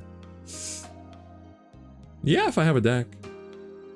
Ever Daikaiser? I'd still pick Daikaiser. Why the name DifferentFight? I'm a huge Ren fanboy and I looked for a word that contained Ren in it and it was different. And then the game is called Cardfight, Vanguard, so I added the fight. That's why DifferentFight. Favorite food in Japan? Near me, so this question, this answer always changes. I like rice bowls a lot. So like katsudon, gyudon a bit less these days. I like katsu in general. But I really like, near me there's this little like grilled sandwich cafe run by a married couple, and like their sandwiches are great, but it's the ambience of the place that I really love. And the fact like the couple that runs it is super sweet. Sometimes their kid is there just like watching cartoons. There's something about it. So it's like, it's not the food, but it's the place, you know? So I really like that place. Chigyu? Are you insulting me? Consume Japanese media. Yes, this. I didn't mention it yet, but a big reason why I can speak, I'd say relatively okay Japanese conversationally, is that all of the YouTube I watch is in Japanese for the most part. I consume a lot of Japanese media. Have you encountered a fan and just asked you for a match? Yep. It happens very often. Have you ever tried any of the Vanguard DS games? Yes, I've played all of them. I bought a Japanese new 2DS just to play them. I've streamed a bit of Strike to Victory as well. Deck profile videos? Maybe. I feel like I'd rather... I am working on one, but a bit of like a new generation of deck profiles, let's say. Yeah, I'll take you, Philip. When are you coming back, bro? Best fun deck? This answer always changes. Right now, I really enjoy Shoujo Doji. It's fun. Favorite potato chip and ice cream flavor? Ice cream chocolate chip, Chocomint. Chocomint is my favorite ice cream flavor. Chips? Oh. Chips are a tough one. It might be... like, I think at the end of the day, it might come back to sour cream and onion. Sour cream and onion is something that you can look forward to, because sour cream and onion is a flavor that's very common, but the different companies that make potato chips have their own take on it, and the taste is always a little bit different. And there's like sour cream and onion Pringles are pretty, like, they're like the smallest baseline, but the Oho chips I showed you, the sour cream and onion of those, is one of the best chips I've ever had in my life. So pretty good. It's gotta be San Diego. San Diego's pretty good. Got a real best deck? Yes. Well, let me see how many more we have. Okay, we're actually pretty close to the end. Nice. I actually got through everything. Look at me. How did you come to love Eva? I really love the mechanics of the deck. Whoa, you pulled a secret Shoujo Doji? Nice, congrats. That's great stuff. That's really nice. I love that secret. Have I eaten Filipino snacks? One of my close friends here is from Philippines. I don't think he's giving me any snacks though. I really enjoyed Eva's, the fact that it feels like you're playing such a big toolboxy deck. It's been really enjoyed. I've been really enjoying it. When you make a fight video, if you become a YouTube channel member, I upload 5 videos every single week. It's just that my 5 videos are locked behind a paywall. Can I get a virtual hug? This heart counts as a virtual hug. Is V premiums lack of popularity in Japan because they don't run any tournaments? Yes. What's my PG research about? I look at high schools in the Tokyo metropolitan area, and I analyze how the teachers in the schools that have foreign students construct an intercultural environment in those classrooms. So that's literally what my PhD topic is. So the main reason why is because the Japanese government is trying to really push for more and more foreign students to be coming to Japan, and also more Japanese students to going abroad. So right now, high school teachers are pushing for that. Столько лет прошло.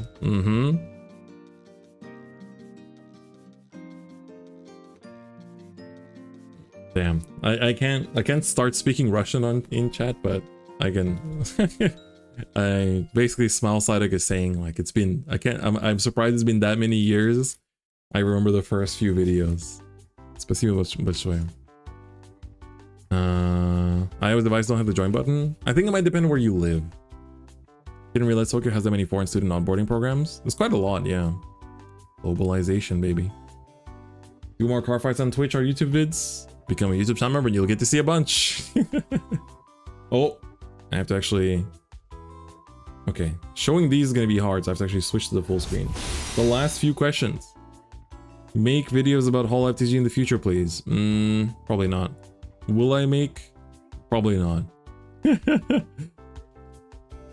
Do you think Visual should make English exclusive products more should they make exclusive products since most of the money is coming from overseas? I do think they should be making use of that more often. ワンプロをプレイしたことありますか？はい。いっぱいプレイしたことあります。Twitch の方で。Do you like the playtest streams? Thank you, I'm glad. I do stream, so I do actually play Vang Pro on my Twitch quite often, so feel free to tune in to those. Twitch.tv/DifferentFight. And the final question from Momo Mochi. What would you recommend someone to buy when starting to play Vanguard right away, and whether they're completely new or already understand the mechanics of the game? I'd say the Stride Dexes are always a good purchase. You'll at the very least get a good bang for your buck. And aside from that, what else I'd recommend them to buy? Divine Set 1. Divine Set 1 has so many good things in it. Kind of insane. So Divine Set 1 and whatever the most recent Stride deck set is, I would say. Are decks still 50 cards including Ride deck? No, the 50 cards don't include the Ride deck. Whatever you do, don't get the Divine Starter decks unless you need yourself an energy generator, in which case you do need them. Have I seen Battle Spirit Saga in Japan? No, I have not. But yeah, we answered all of the 19 questions you guys submitted. Did any more pop up? There was one more. Newest first. Oh. I'd have to go through all the ones that I didn't... have to find the one I haven't left a heart on. Yeah. That'd be kind of hard. But yeah, thank you to everyone that submitted questions. I really appreciate it. I had fun answering this, and I hope you guys, those that asked, are satisfied with the answers I gave. It was fun. And yeah, honestly, more than anything, just thank you for your support of this channel for all these years, because, you know, like I said before, especially during Viera, somebody asked if I've ever wanted to quit the game. If it wasn't for this channel, I probably would have quit the game at the start of V, or taken a break at least. So I'm very glad. I'm gonna put this as a YouTube video. This VOD should be staying on YouTube so you can rewatch it later. All 3 hours of it. And after this, I have a whole 2-hour video of looking at the entire Shadowverse Evolved Vanguard collab set. So please watch that as well. I would greatly appreciate it. I translate every single card and give my thoughts on it. And you can find out what your favorite original Vanguard card does in Evolve. Ain't that great? Glad we're far, far away from V-Series? Me too. But with that, chat, I'm gonna go watch volleyball. It's the Volleyball Nations League top 16 today. Thank you so much to everyone that tuned in. If you like to watch my streams, please follow my Twitch. Twitch.tv/DifferentFight. I'll be opening my Case of the Vanguard collab set tomorrow on my Twitch and on my Twitter stream as well. So tune into that. But above all else, thank you very much for your love and support for all these years. Maybe I'll stream on YouTube again sometime. Thank you so much to the people that became YouTube channel members. You will get a lot of bonuses in terms of videos. Please watch the YouTube channel member exclusive videos. I put a lot of work into them. And yeah, with that, thank you so much for tuning in. And I'll see you guys, well, tomorrow actually, on the Twitch side, all right? Peace!